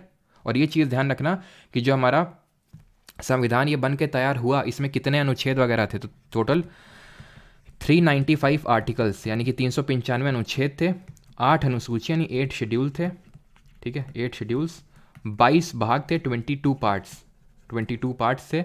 और ये हमारा एक इसमें प्रियम्बल भी था, प्रस्तावना भी था। तो अगला लेक्चर हम लोग प्रियम्बल ही सब चीज़ देखेंगे, शेड्यूल्स भी अगले लेक्चर में ही देखेंगे, पार्ट्स भी ये लास्ट में देखेंगे जब सब कुछ हम कर चुके होंगे। तो सबसे लास्ट वाला जो क्लास होगा उसमें पार्ट्स देखेंगे, और आर्टिकल्स तो जितने इंपॉर्टेंट वाले हैं वो मैं आपको कराऊंगा, सारे हमें याद करने की ज़रूरत नहीं है ऐसे एग्जाम पर्सपेक्टिव से। और ये जो हमने कॉन्स्टिट्यूशन अडॉप्ट किया 26 नवंबर 1949 को, तो इसको साइन किया गया था लोगों के द्वारा। और ये चलो नहीं तो अभी मैं आगे बता दूंगा कि कितने लोगों ने और कैसे क्या साइन किया और कब किया। यहाँ तक आई होप सारी चीज़ें आपकी क्लियर होंगी कि संविधान सभा किस लिए बनी और कैसे बैठी। ठीक है, तो लेजिस्लेटिव बॉडी के तौर पे जब बैठी तो GV मावलंकर हेड थे। और एक चीज़ यहाँ पे मैं ऐड करना चाहूँगा कि राजेंद्र प्रसाद हमारी कॉन्स्टिट्यूएंट असेंबली संविधान सभा के हेड कहे जाते हैं या फिर प्रेसिडेंट कहे जाते हैं। ठीक है, लेकिन अगर कभी पूछ ले वाइस प्रेसिडेंट कौन था, तो वाइस प्रेसिडेंट 2 लोग थे, एक तो HC मुखर्जी और VT कृष्णमाचारी। ठीक है, TT कृष्णमाचारी अलग है जो कॉन्स्टिट्यूएंट असेंबली के हेड थे, ये अलग है VT कृष्णमाचारी। ठीक है, तो जब क्योंकि कॉन्स्टिट्यूएंट असेंबली का मेन फंक्शन क्या था, कॉन्स्टिट्यूशन बनाना, तो उसके प्रेसिडेंट राजेंद्र प्रसाद होंगे। हम GV मावलंकर फिर नहीं बोलेंगे। अगर वो स्पेसिफाई करके देगा कि भाई बताओ लेजिस्लेटिव बॉडी के तौर पे जब वो मिली थी तब उसके हेड कौन होते थे, देन वी विल से कि GV मावलंकर, लेकिन वैसे राजेंद्र प्रसाद, और वाइस प्रेसिडेंट HC मुखर्जी और VT कृष्णमाचारी। लेकिन तुरंत ये नहीं बन गए थे प्रेसिडेंट कॉन्स्टिट्यूएंट असेंबली के। 9 दिसंबर 1946 को जब कॉन्स्टिट्यूएंट असेंबली मिली थी, देन तुरंत ही ये नहीं बन गए थे, क्योंकि उसके लिए इलेक्शन हुए थे कि भाई तब राजेंद्र प्रसाद बने थे ये। लेकिन हमने फ्रेंच प्रैक्टिस तुरंत अडॉप्ट करी कि भाई इमीडिएटली कौन बनेगा, तो जो सबसे सीनियर मोस्ट थे उनको बना दिया, और वो थे सच्चिदानंद सिन्हा। ठीक है, सच्चिदानंद सिन्हा कौन थे? ये थे हमारे टेम्पररी प्रेसिडेंट ऑफ कॉन्स्टिट्यूएंट या फिर टेम्पररी चेयरमैन। ठीक है, प्रेसिडेंट बोलो फिर चेयरमैन बोलो, temporary chairman of constituent assembly, संविधान सभा के अस्थाई जो है चेयरमैन होंगे, और ये स्थाई हैं राजेंद्र प्रसाद, स्थाई। ठीक है, और एक चीज़ और कि कॉन्स्टिट्यूएंट असेंबली में लीगल एडवाइज़र कौन था? लीगल एडवाइज़र या फिर इसी को हम कॉन्स्टिट्यूशनल एडवाइज़र बोल सकते हैं, मतलब इसका होता है संवैधानिक सलाहकार, या फिर संवैधानिक सलाहकार ही बोलेंगे। ठीक है, या फिर कॉन्स्टिट्यूशनल एडवाइज़र। ये थे हमारे sir Benegal Narsing Rau, in short BN Rau was the constitutional adviser, यानी कि सलाह देने का काम करते थे ये BN राव जी। क्लियर? और यहाँ पे एक चीज़ और नोट कर लो कि इसके मुख्य प्रारूपकार कौन थे, अगर कभी पूछ ले कि इसके चीफ ड्राफ्ट्समैन कौन थे, यानी कि मुख्य प्रारूपकार कौन थे, तो ये थे चीफ ड्राफ्ट्समैन SN मुखर्जी थे, जो इनका मेन ड्राफ्ट का काम देख रहे थे। ठीक है, चीफ ड्राफ्ट थे ये, ठीक है, ड्राफ्ट्समैन थे SN मुखर्जी। कॉन्स्टिट्यूएंट असेंबली के फंक्शंस अभी ख़त्म नहीं हुए हैं, और भी इसके फंक्शंस इसने परफॉर्म किए थे। तो ये तो मेन 2 फंक्शंस देख लिए, और क्या क्या फंक्शंस परफॉर्म किए तो वो देखते हैं। यानी कि other functions performed by constituent assembly, और क्या क्या फंक्शन परफॉर्म किए इसने?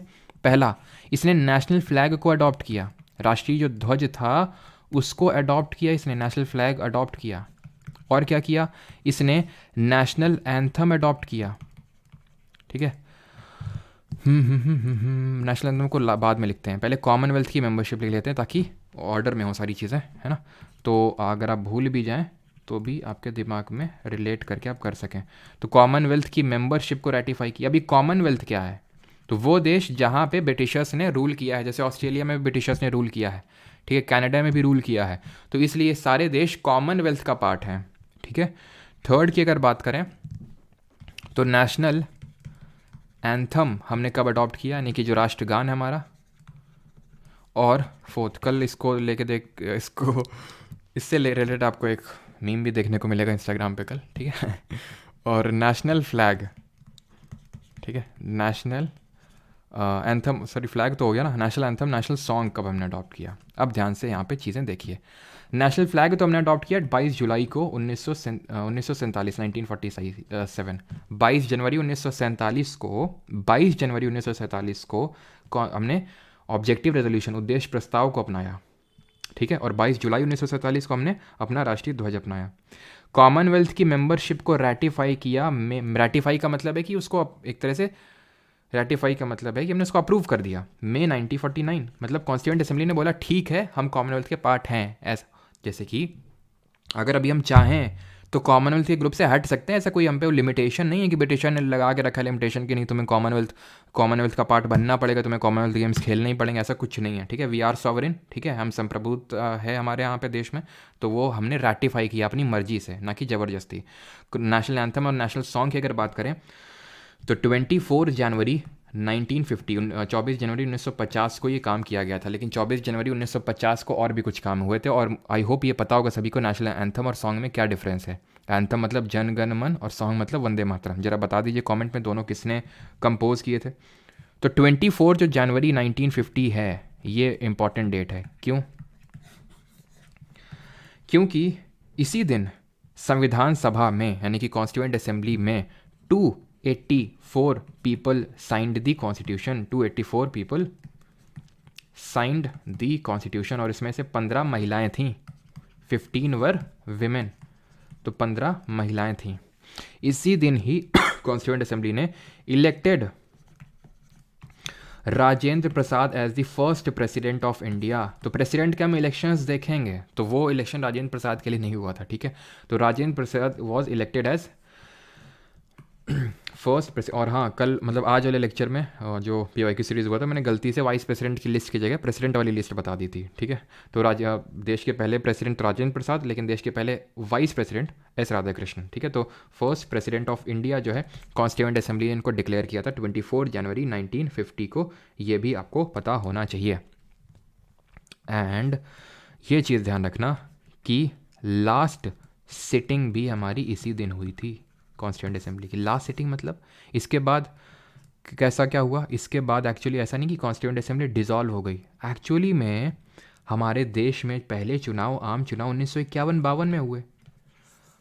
तो तब तक देश कौन चलाएगा, कैसे चलेगी? तो इसलिए प्रोविजनल पार्लियामेंट के तौर पे फंक्शन किया। प्रोविजनल का मतलब क्या होता है? टेम्पररी तौर पे। तो टेम्पररी तौर पे पहली देश की पार्लियामेंट भी, संसद भी बनी, क्योंकि लॉ बनाना, सारा कुछ देखना वो कौन करेगा तब तक जब तक चुनाव नहीं होंगे, जब तक कोई नई गवर्नमेंट चुन के नहीं आती। तो यही कॉन्स्टिट्यूएंट असेंबली ने ही ये फंक्शंस परफॉर्म किए। तो 4 जनवरी 1950 को आखिरी सीटिंग होती है as a constitution making body. वो स्क्रैप नहीं हो गई, भी डिजॉल्व नहीं हुई है, ये चीज़ ध्यान रखना। क्लियर है यहाँ तक सभी को? किसी का कोई डाउट हो तो पूछ लेगा, लेकिन अभी ऐसा नहीं कि सारी चीज़ें ख़त्म हो गई, एक दो चीज़ें और बाकी हैं। जैसे कि सिंबल क्या है कॉन्स्टिट्यूएंट असेंबली का, इसने किसने लिखा था इसको अपने हाथों से, सुंदर हाथों से, और बाकी सारी चीज़ें, ठीक है। तो वो हम देख लेते हैं और उसके बाद जो आपके डाउट्स होंगे तो आप पूछ लेंगे, फिर हम लोग बढ़ते हैं क्वेश्चंस की तरफ। और हाँ, कमिटीज़ भी तो आपको पता नहीं, कमिटीज़ भी देख लेंगे, वो भी कोई बहुत तोप नहीं है, आसान ही है, ठीक है। तो अगर हम बात करें सिंबल क्या था कॉन्स्टिट्यूएंट असेंबली का, तो सिंबल था कॉन्स्टिट्यूएंट असेंबली का हाथी मेरा साथी, ठीक है। तो एलिफेंट था, गजराज जी थे। और इसको लिखा किसने था? Who calligraphed it? Who calligraphed, यानी कि कैलीग्राफी को क्या बोलेंगे हिंदी में? किसने? सुलेखा, मतलब सुलेखाकार है ना। तो मूल संविधान के सुलेखाकार अगर हम बात करें तो कैलीग्राफी इंग्लिश वर्जन में करी थी अपने हाथों से प्रेम बिहारी नारायण, ठीक है, नारायण रायज़दा, ठीक है। इन्होंने अपनी इंग्लिश, मतलब अपने हाथों से ही इसको इंग्लिश में लिखा था, ठीक है, इंग्लिश में। अगर हम बात करें हिंदी में किसने लिखा था, ये तो इंग्लिश में हो गया। हिंदी में अगर हम बात करें वसंत कुमार वैद्य, ठीक है, वसंत कुमार वैद्य, इन्होंने हिंदी में लिखा था, वसंत कुमार वैद्य ने। और अगर हम बात करें सजावट का काम किसने किया, यानी कि डेकोरेट किसने किया था, तो अगर हम डेकोरेट बात करें सजावट का काम, तो ये किया था नंदलाल बोस, नंदलाल बोस। और इन्हीं के एक शिष्य थे, उनका नाम था ब्योहर राम मनोहर सिन्हा, ठीक है, ब्योहर राम मनोहर सिन्हा। क्लियर है यहाँ तक? और ये चैप्टर में मेनली हमारा फुल स्टॉप लग गया, बस एक टॉपिक बचा एंड दैट इज़ कमिटीज़ यानी कि समितियाँ, और देख लेते हैं और उसके बाद हम लोग आगे बढ़ते हैं। ठीक है, किसी कोई डाउट होगा तो पूछ लेगा। चलिए कमिटीज़ करें अभी, एक बार मैं चेक कर लेता हूँ किसी कोई डाउट तो नहीं है, देन हम लोग आगे बढ़ते हैं, देन उसके बाद क्वेश्चन करेंगे फटाफट। सॉरी, फटाफट से मुझे कुछ और याद आ जाता है गाना है ना एक अपने हमारे भाजपा के माननीय सांसद जी का चलो आगे बढ़ें फिर। ये कमिटीज़ हैं, जिन कमिटीज़ की मैं बात कर रहा था कि कमिटीज़ बनाई गई थी कि भाई आप ये काम देखो, आप ये काम देखो, आप ये काम देखो, तो इसके लिए अलग अलग कमिटीज़ का गठन किया गया था। और वो कमिटीज़ हैं ये जो आपके सामने लिखी, इनको हिंदी में समितियां बोलते हैं। अब ये कमिटी में अगर हम बात करें तो हमें इसके याद करने हैं चेयरमैन, यानी कि इसके इसको किसने प्रिसाइड किया। लेकिन यहाँ पे ध्यान रखिएगा कि सबके चेयरमैन हमको याद करने की ज़रूरत नहीं है, क्योंकि टोटल लगभग 22 कमिटी थी। ठीक है, कहीं पे 21, कहीं पे 22। ये हैं आपकी बाकी की कमिटीज़, 10 कमिटीज़, ये 8 हैं टोटल, 13 और थी, ये उसमें से 10 हैं, 3 नहीं है। और अब मैं यहाँ पे आपको बताऊँगा याद कौन सी करनी, किसके चेयरमैन आपको याद करने हैं। तो ये जो मेजर कमेटी थी उसके बस आपको चेयरमैन याद करने हैं। माइनर के अगर इक्का दुक्का जो होंगे चेयरमैन वो मैं आपको बता दूंगा। देखिए, तो यहाँ पे आप देख पा रहे हो अपनी स्क्रीन पे, अब याद कैसे रखना है। जिस भी कमिटी के नाम के आगे यूनियन या स्टेट, यूनियन का मतलब होता है संघ और स्टेट का मतलब राज्य होता है, मिल जाए उसके चेयरमैन नेहरू ही होंगे। ख़त्म, कोई दिक्कत नहीं है, किसी कोई दिक्कत। ये आपकी क्या होगी, यूनियन पावर्स कमेटी, यानी कि संघ शक्ति समिति होगी। ये क्या होगी, संघ संविधान समिति होगी ठीक है, संघ संबंध। और ये क्या होगी, स्टेट्स कमेटी, देसी रियासतों से संबंधी समिति होगी। तो जहाँ पे भी यूनियन स्टेट है तो जवाहरलाल नेहरू होंगे। ख़त्म। कॉन्स्टिट्यूशन को ड्राफ्ट किसने किया था, डॉक्टर भीमराव अम्बेडकर। तभी इनको अब मॉडर्न मैन या फिर मॉडर्न मनु के नाम से जानते हैं। मनु हिंदी में होता है और मैन इंग्लिश में होता है। ठीक है, किसने हमारे देश में जो प्रोविंसेस थी उनको भारत में मिलाने का काम किया था। हम राष्ट्रीय एकता दिवस कब मनाते हैं, जरा बताइए कमेंट में। सरदार पटेल जी का जिस दिन जन्म दिवस होता है, कब होता है, 31 अक्टूबर को। तो प्रोविंसेस को किसने मिलाया, ये भी याद हो गया। Provincial constitution committee Sardar Patel, यानी कि प्रांतीय संविधान समिति सरदार पटेल। अब क्या बचे, ये बचा और ये बचा और ये बचा। ठीक, तो ऐसे याद करो। देखो, प्रोविंसेस को मिलाने का काम पटेल साहब ने किया। अब प्रोविंसेस में काफ़ी सारे लोग रहते हैं तो उनको मौलिक अधिकार देने का, और जो माइनॉरिटीज़ रहती हैं उनको भी सब उनका एडवाइस करने का काम, ये सब सलाह देने का काम किसने किया, सरदार पटेल का। ठीक है, तो ये भी आप ऐसे करके याद कर सकते हैं। बचे हमारे 2 कमिटीज़, सेकंड और फोर्थ में। अब इसको अपने हिसाब से बना लोगे कि मेरे पास भी ऐसा कुछ अभी तो याद नहीं आ रहा दिमाग में।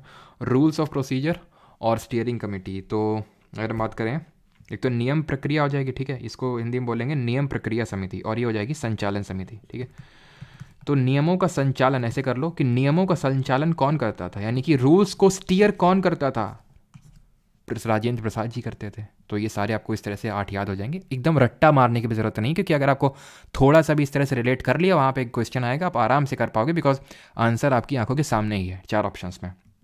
बात अगर करें माइनर कमिटीज़ की, तो माइनर में सबसे पहले ये तो याद करने में कोई दिक्कत नहीं हुई, committee on the functions of constituent assembly. जब कॉन्स्टिट्यूएंट असेंबली दूसरा फंक्शन करती थी, लेजिस्लेटिव बॉडी के तौर पे बैठती, तो जीवी मावलंकर होते थे, सिंपल। ठीक है, अब ये मैम आपको एक और याद करवाते हैं, रुकिए। आपने एक मूवी देखी थी वो, जिसमें वो थी, क्या नाम है उसका, साउथ का एक एक्टर, उसकी बेटी है, हाँ, श्रुति हसन। तो उसमें एक नई मूवी थी, कौन सी, रमैया वस्तावैया करके, एक बड़ी बहुत पहले मूवी आई थी, रमैया वस्तावैया। तो उस मूवी में क्या सब घर बारी तो दिखाया जाता है कि घर है, उसका भाई है वो छेदी सिंह ठीक है, और वो सब घर बारी चलता रहता है ना। तो पट्टा भी सीतारामैया जी ने हमारा क्या देखा, घर के बारे में देखा। सीतारामैया वस्तावैया है ना, हाउस कमेटी देखी। इस तरह से आप इसको याद कर सकते हैं। मुंशी जी, हम बोलते हैं मुंशी जी। मुंशी जी कौन होते हैं, जो लिखा पढ़ी का काम करते हैं। लिखा पढ़ी किस में चाहिए होती है, बिजनेस जब आप करते हो तो लिखा पढ़ी चाहिए होती है। तो मुंशी जी बिजनेस देख रहे हैं, सिंपल। तो बस मेरे कहने पे बस 3 मैंने आपको याद करवा दी हैं, ये 3 ही याद करो बस। ठीक है, बाकी अगर आपको खुद से 1-2 याद करनी तो कर सकते हो, लेकिन इन 3 से आई होप सफाइस कर जाएगा। बाकी ये तो सारी याद होनी चाहिए, और सारी आई होप मैंने याद करवा भी दी है, और ये 3 थोड़ा सा देख लीजिएगा। ठीक है, बस अगर आपको और एक्स्ट्रा याद करनी है तो ये वाली जिसमें ग्रीन सर्कल कर रहा हूँ, credentials committee, Alladi Krishnaswami Ayyar. Finance and staff committee, Rajendra Prasad. तो ऐसे याद कर लो कि भाई क्या, देखो हमने क्या देखा था, रूल्स को स्टीयर किया किसने, उस रूल्स को स्टीयर किया फाइनेंस को लेके राजेंद्र प्रसाद जी ने। इस तरह से थोड़ा सा रिलेट कर सकते हो। बाकी तो अब आपका काम हो जाएगा। अब हम लोग करेंगे क्वेश्चंस। ठीक, क्वेश्चंस करने के लिए सभी लोग तैयार, रेडी, किया जाए। हम्म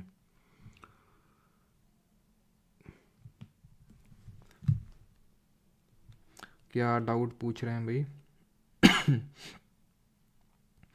कि उप झंडा समिति, उप झंडा समिति जो है एडहॉक कमेटी ऑन फ्लैग, वो इन्होंने ही वो चेयरमैनशिप करी थी। एडहॉक कमेटी ऑन फ्लैग, उप झंडा समिति, ठीक है, उप झंडा समिति ये इन्होंने करी थी, ठीक है।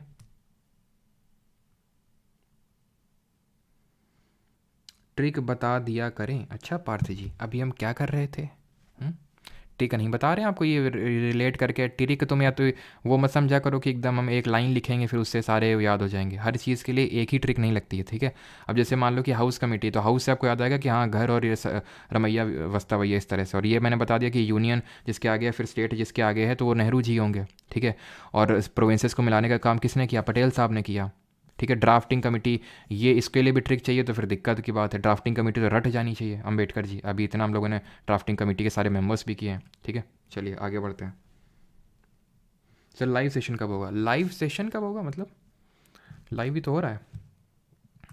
टेलीग्राम ग्रुप की बात कर रहे हो क्या आप? टेलीग्राम ग्रुप में कब होगा? तो चलिए स्टार्ट करते हैं। पहला क्वेश्चन ये रहा ये क्वेश्चन मत करो अभी, ठीक है। ये भी आपका एक पार्ट ही है, लेकिन आप थोड़ा सा झेल जाएंगे अगर पहले ही मैं आपको ये क्वेश्चन करा दूंगा। तो पहले दो क्वेश्चंस को हम लास्ट में कर लेंगे, बिकॉज ये एक अलग से टॉपिक है जो हम लोग करेंगे, ठीक है। मतलब बहुत बड़ा टॉपिक नहीं, छोटा सा टॉपिक है, लेकिन फिर थोड़ा सा पहले कॉन्फिडेंस गेन कर लेते हैं क्वेश्चन को करके। With reference to constituent assembly which of the following is correct, कौन सा सही है? करिए सवाल को जल्दी से। तो संविधान सभा यानी कॉन्स्टिट्यूएंट असेंबली, और एक कुछ लोगों का डाउट ही आया था, मतलब डाउट नहीं, क्वेरी आई थी कि ये ब्लू में ना करके किसी और कलर में कर दें, ठीक है। रेड में चलेगा क्या? क्योंकि जब प्रिंट आउट, कितने लोग हैं जो इसका प्रिंट आउट निकलवाते हैं? नहीं होगा तो इसको रेड में करवा देंगे, ठीक है। तो संविधान सभा के संदर्भ में निम्नलिखित में से कौन सा सही है? Constituent assembly ratified India's membership, एक सेकेंड, हाँ ठीक है, और India's membership of the Commonwealth in May 1947। तो ये गलत हो जाएगा, क्यों? क्योंकि हमने कॉमनवेल्थ की मेंबरशिप को रेटिफाई मई 1949 में किया था। राष्ट्रमंडल में भारत की सदस्यता की पुष्टि 1949 मई में करी गई थी। कॉन्स्टिट्यूएंट असेंबली अडॉप्टेड दी नेशनल एंथम इन जनवरी 1950। बिल्कुल, चाहे नेशनल एंथम हो चाहे नेशनल सॉन्ग हो, उसको हमने 24 जनवरी 1950 को ही अडॉप्ट किया था, सही है। Constituent assembly adopted national song, अभी देखो नेशनल एंथम और सॉन्ग दोनों एक ही दिन अडॉप्ट किया था। फ्लैग को कब अडॉप्ट किया था? 22 जुलाई 1947 को, ठीक है। चलिए भाई, सभी लोग डीप ब्रीथ करेंगे और अगला क्वेश्चन करेंगे और सीधे बैठ जाएंगे, और हो सके तो अपनी आइज़ को थोड़ा ब्लिंक कर लेंगे, ठीक है, क्योंकि काफ़ी देर हो गया स्क्रीन पे फोकस किए हुए। चलिए, how many female members were part of the constituent assembly that frame the constitution of India. तो कितनी फीमेल मेंबर्स थी? तो अभी मैंने आपको बताया था 24 जनवरी 1950 को, जब हमने एंथम सॉन्ग को अडॉप्ट किया, राजेंद्र प्रसाद को इलेक्ट किया as the first president of India. तो उसी दिन ही हमने क्या किया था? साइन भी किया था। 284 लोगों ने साइन किया, तो उसमें से 15 वीमेन थी और एक भी वीमेन एब्सेंट नहीं थी। दैट मीन 15 वीमेन थी जिन्होंने पार्टिसिपेट किया था कॉन्स्टिट्यूएंट असेंबली में। Who was the chairman of house committee? अब बताइए, सीजीएल 2022 हाउस कमेटी, सीतारमैया वस्तावैया। अब ये करवाने की ज़रूरत है? मुंशी जी क्या देख रहे थे? मुंशी जी बिजनेस देख रहे थे। बिजनेस कीवर्ड मिलेगा उसमें आपको। एवी ठक्कर तो कहीं देखा ही नहीं हमने। विच of the following words does not, ये अभी नहीं पढ़ा हम लोगों ने, ठीक है, प्रियम्बल नहीं पढ़ा है, कल पढ़ेंगे तो उसके बाद ये क्वेश्चन हम लोगों से बनेंगे। अल्लादी कृष्ण स्वामी अय्यर, ये भी मैंने आपको अगर याद हो ग्रीन सर्कल, इसका मैंने ट्रिक तो नहीं बताया था लेकिन ग्रीन सर्कल किया था थोड़ा सा। अल्लादी कृष्ण स्वामी वॉज द चेयरमैन ऑफ, तो किस कौन? अब देखिए, एलिमिनेशन से किया जा सकता है, कैसे करने की कोशिश करिए एलिमिनेशन से। अब यूनियन है, जवाहरलाल नेहरू होंगे इसके चेयरमैन। बिजनेस है, मुंशी जी होंगे भाई, बिजनेस देखेंगे। Fundamental right sub committee, Patel साहब रूल कर रहे थे, फंडामेंटल सब राइट कमेटी, ठीक है। तो आंसर क्या होगा यहाँ पे? Credentials committee, Alladi Krishnaswami Ayyar. The constituent assembly was recognised by section dash of the Indian independence act. तो इंडियन इंडिपेंडेंस एक्ट 1947 जो जुलाई 1947 में ब्रिटेन के पार्लियामेंट में आया था, तो उसमें कौन से सेक्शन में कॉन्स्टिट्यूएंट असेंबली की बात कही गई थी? तो वो सेक्शन 8 सब क्लॉज 1 था। ये हम लोगों ने नहीं किया तो इसको अलग से नोट कर लेंगे। सब 8 सब क्लॉज 1। जीवी Mavalankar was the chairman of the dash of the constituent assembly. किसके थे जीवी मावलंकर? अगर हम बात करें एडवाइजरी कमेटी, एडवाइस दे रहे थे ना, एडवाइस तो कौन दे रहा था भाई? एडवाइस तो फंडामेंटल राइट, और इसमें पटेल साहब दे रहे थे। सॉरी, आई थिंक वहाँ पे मैंने गलती से पटेल, यहाँ पे जेबी कृपलानी होंगे, ठीक है। फंडामेंटल राइट सब अगर कमेटी बात करें, यहाँ पे कृपलानी साहब होंगे। अगर सब कमेटी की बात होगी तो, ठीक है। और यहाँ पे होंगे आपके advisory committee for fundamental rights और माइनॉरिटीज़, ये पटेल साहब होंगे। कमेटी ऑन द फंक्शंस, ये पूरा नहीं लिखा हुआ है। Order of business Munshi ji देख रहे होंगे। Ad hoc committee on national flag, ad hoc committee on national flag, अभी मैंने बताया फ्लैग वाली कौन देख रहे थे, हमारे फ्लैग वाले राजेंद्र प्रसाद जी देख रहे थे, ठीक है, राजेंद्र प्रसाद। तो बचता है कौन सा committee, committee on the functions, लेकिन ये पूरा नहीं है कि नहीं, ये पूरा नहीं है, इसमें कुछ मिसिंग तो है। चलिए खैर कोई नहीं, committee on the functions of legislation होगा ये, ठीक है, committee on the functions of legislation. Clear, आगे बढ़ते हैं। When was the 10th session of the constituent assembly held, देखिए 10th सेशन से आगे सीजीएल 2022। तो 10th सेशन की अगर हम बात करें तो पहला सेशन देखा था 9 दिसंबर से 23 दिसंबर तक। आखिरी हुआ था आखिरी हुआ था 14 से लेकर 26 नवंबर 1949, 14 से लेकर 26 नवंबर 1949 तक हुआ था आखिरी वाला। लेकिन आखिरी नहीं पूछा, आखिरी तो 11वां वाला था, ये सेकंड लास्ट पूछा है। ये हुआ था 6 से 17 अक्टूबर के बीच में 1949 में, option number A. 11th, who among the following became a part of the constituent assembly from Madras constituency in 1946। तो मद्रास कॉन्स्टिट्यूएंसी से कौन चुन के आया था? अच्छा, अंबेडकर जी का अगर कभी पूछ ले कि अंबेडकर जी किस कॉन्स्टिट्यूएंसी से चुन के आए थे, तो ध्यान रखना अंबेडकर जी बंगाल कॉन्स्टिट्यूएंसी से चुन के आए थे, ठीक है। तो आंसर यहाँ पे होगा अम्मू स्वामीनाथन, हमारे एक कॉन्स्टिट्यूएंट असेंबली के मेंबर थे, मद्रास से आए थे। ये क्वेश्चन थोड़े से उस टाइप के क्वेश्चन होते हैं कि इनको सीरियस ज़्यादा लेना नहीं चाहिए, ठीक है। मतलब ये है कहने का कि अगर ये क्वेश्चन, तो अच्छा फर्स्ट पोस्टिंग आ गई किसकी, एक सेकेंड, फर्स्ट पोस्टिंग आ गई किसी की, तो इज़ ओके, चलो। तो अम्मू स्वामीनाथन, ठीक है, ऑप्शन नंबर ए यहाँ पे सही आंसर होगा। तो ये मतलब उस टाइप के क्वेश्चन है जिनको आपको ज़्यादा सीरियसली लेना नहीं चाहिए कि भाई इस कॉन्स्टिट्यूएंसी से कौन है, उस कॉन्स्टिट्यूएंसी से कौन है, सबका याद करने की जरूरत नहीं। अम्बेडकर जी का बस थोड़ा याद रखिएगा। ड्राफ्टिंग कमेटी में कितने सदस्य थे? तो 8, 14, 9 या फिर 7। तो हमें पता है 7 सदस्य थे इसमें, और 7 सदस्य के नाम पता है। अम्बेडकर जी चेयरमैन थे, अल्लादी कृष्ण स्वामी अय्यर, अयंगर, गोपाल स्वामी अयंगर, सादुल्ला, ठीक है। और कौन थे? मुंशी जी थे, और मिट्टर जिनको रिप्लेस किया माधव राव ने, और खैतान जिनको रिप्लेस किया टीटी कृष्णमाचारी ने। The constituent assembly of India was handwritten by, तो किसने हाथ से लिखा था अपने? इंग्लिश में अगर बात करें प्रेम बिहारी नारायण रायजादा और वसंत कुमार वैद्य ने लिखा था। हिंदी में डेकोरेट करने का काम किया था नंदलाल बोस और उनके शिष्य वसंत कुमार वैद्य, बेहौर राम मनोहर सिन्हा ने। Who was appointed as assembly's constitutional adviser या फिर लीगल एडवाइजर, संवैधानिक सलाहकार कौन थे? बेनेगल नरसिंह राव थे, ठीक है। आगे बढ़े। 15th, who was the chairman of house committee of the constituent assembly, फिर से देखिए आ गया वो सीजीएल में पूछा गया था, सीएचएसएल में। तो कौन है हाउस कमेटी? रमैया अवस्थावैया, ठीक है। When was the first constituent assembly election held in India, तो इलेक्शन कब हुए? ऑप्शंस आपके सामने है, 47, 46, 49 या फिर 48। पहले इलेक्शन की बात हो रही है। बहुत आसान क्वेश्चन है, क्योंकि पहली मीटिंग ही कॉन्स्टिट्यूएंट असेंबली की 9 दिसंबर 1946 को अगर हो रही है, खुद ही सोचिए, अगर पहली मीटिंग ही हो रही है तो ऑब्वियस से बात इलेक्शन इससे पहले ही होंगे। और हमने देखा था जुलाई अगस्त 1946 में इलेक्शन हुए थे। बहुत आसान क्वेश्चन है ये।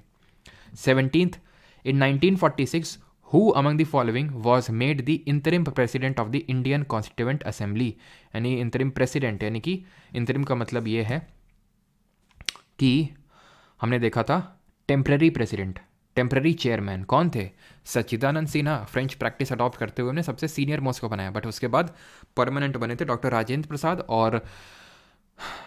और वाइस चेयरमैन बने थे वीटी कृष्णमाचारी और HC Mukherjee. 18th, total membership of constituent assembly was 389। इनमें से कितने प्रिंसली स्टेट से थे? तो हमने 389 में डिवीजन देखा था, इस तरह से था कि 296 ये ब्रिटिश इंडिया, ब्रिटिश भारत से आएंगे, और 93 प्रिंसली स्टेट से आएंगे।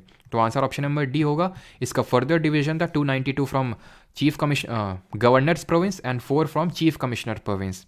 इन विच of the following years did the Indian national Congress make the demand for constituent assembly, की डिमांड कब रखी कांग्रेस ने? तो हमने देखा था 1934 में सबसे पहले डिमांड आई थी एम एन रॉय, और 1935 में कांग्रेस से। लेकिन 1935 तो ऑप्शन में है ही नहीं, तो then we will go with for 1934।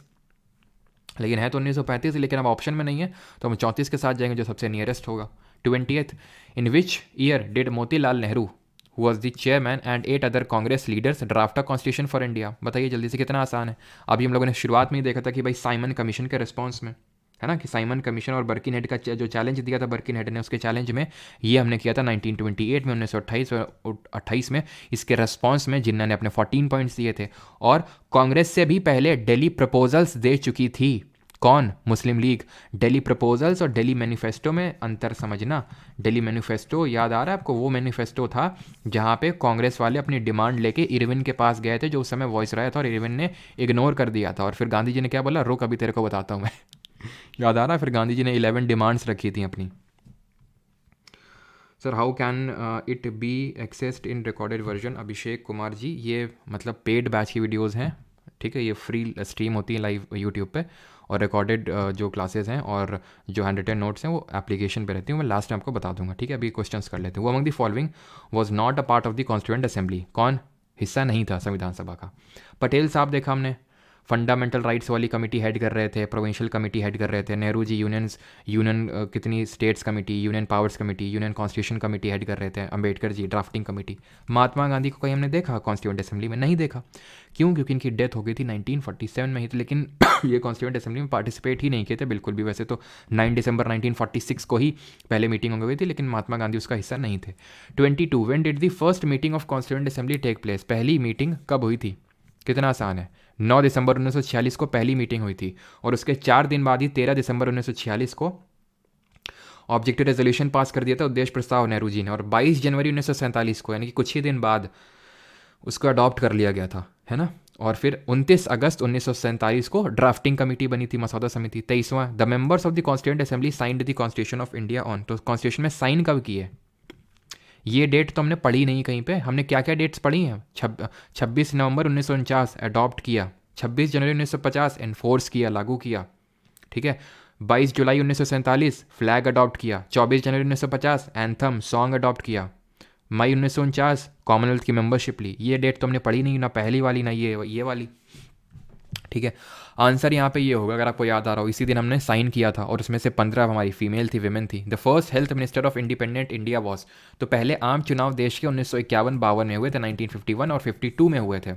और यहाँ पे देश के पहले प्रधानमंत्री निकल के आए थे हमारे जवाहरलाल नेहरू, जो देश के ना सिर्फ पहले प्रधानमंत्री थे, बल्कि पहले एक्सटर्नल अफेयर्स मिनिस्टर यानी कि विदेश मंत्री भी थे, और मिनिस्टर ऑफ साइंटिफिक रिसर्च भी थे। सरदार पटेल जी ना सिर्फ हमारे गृह मंत्री थे पहले, बल्कि पहले इंफॉर्मेशन एंड ब्रॉडकास्टिंग मिनिस्टर भी थे। Rajendra Prasad food and agriculture देख रहे थे। मौलाना अबुल कलाम आज़ाद, जो कि कांग्रेस के सबसे यंगेस्ट प्रेसिडेंट थे एट द एज ऑफ 35, ये एजुकेशन मतलब कि शिक्षा मंत्री थे। जॉन मथाई रेलवे मिनिस्टर थे। बलदेव सिंह डिफेंस मिनिस्टर थे आपके, रक्षा मंत्री। जगजीवन राम लेबर श्रम मंत्रालय देख रहे थे, ठीक है। भाभा साहब कॉमर्स यानी वित्त मंत्रालय देख रहे थे, सॉरी एक तो वित्त नहीं, वाणिज्य मंत्रालय देख रहे थे, ठीक है। ये रफ़ीक अहमद का किदवई जी का याद नहीं रखना, कम्युनिकेशन वाला। राजकुमारी अमृत कौर इंपॉर्टेंट है, बिकॉज पूरे कैबिनेट में एकमात्र महिला थी, ये हेल्थ मिनिस्ट्री देख रही थी। अम्बेडकर जी हमारे कानून मंत्री थे, लॉ मिनिस्टर थे ये। शनमुखम चेट्टी फाइनेंस मिनिस्टर यानी कि वित्त मंत्री थे ये। बस हमें इतना याद रखना है, बाकी सब याद करने की जरूरत नहीं है। तो यहाँ पे सही आंसर क्या होगा? फर्स्ट हेल्थ मिनिस्टर की अगर हम बात करेंगे तो राजकुमारी अमृत कौर, जो कि the only female in the cabinet, first cabinet of India.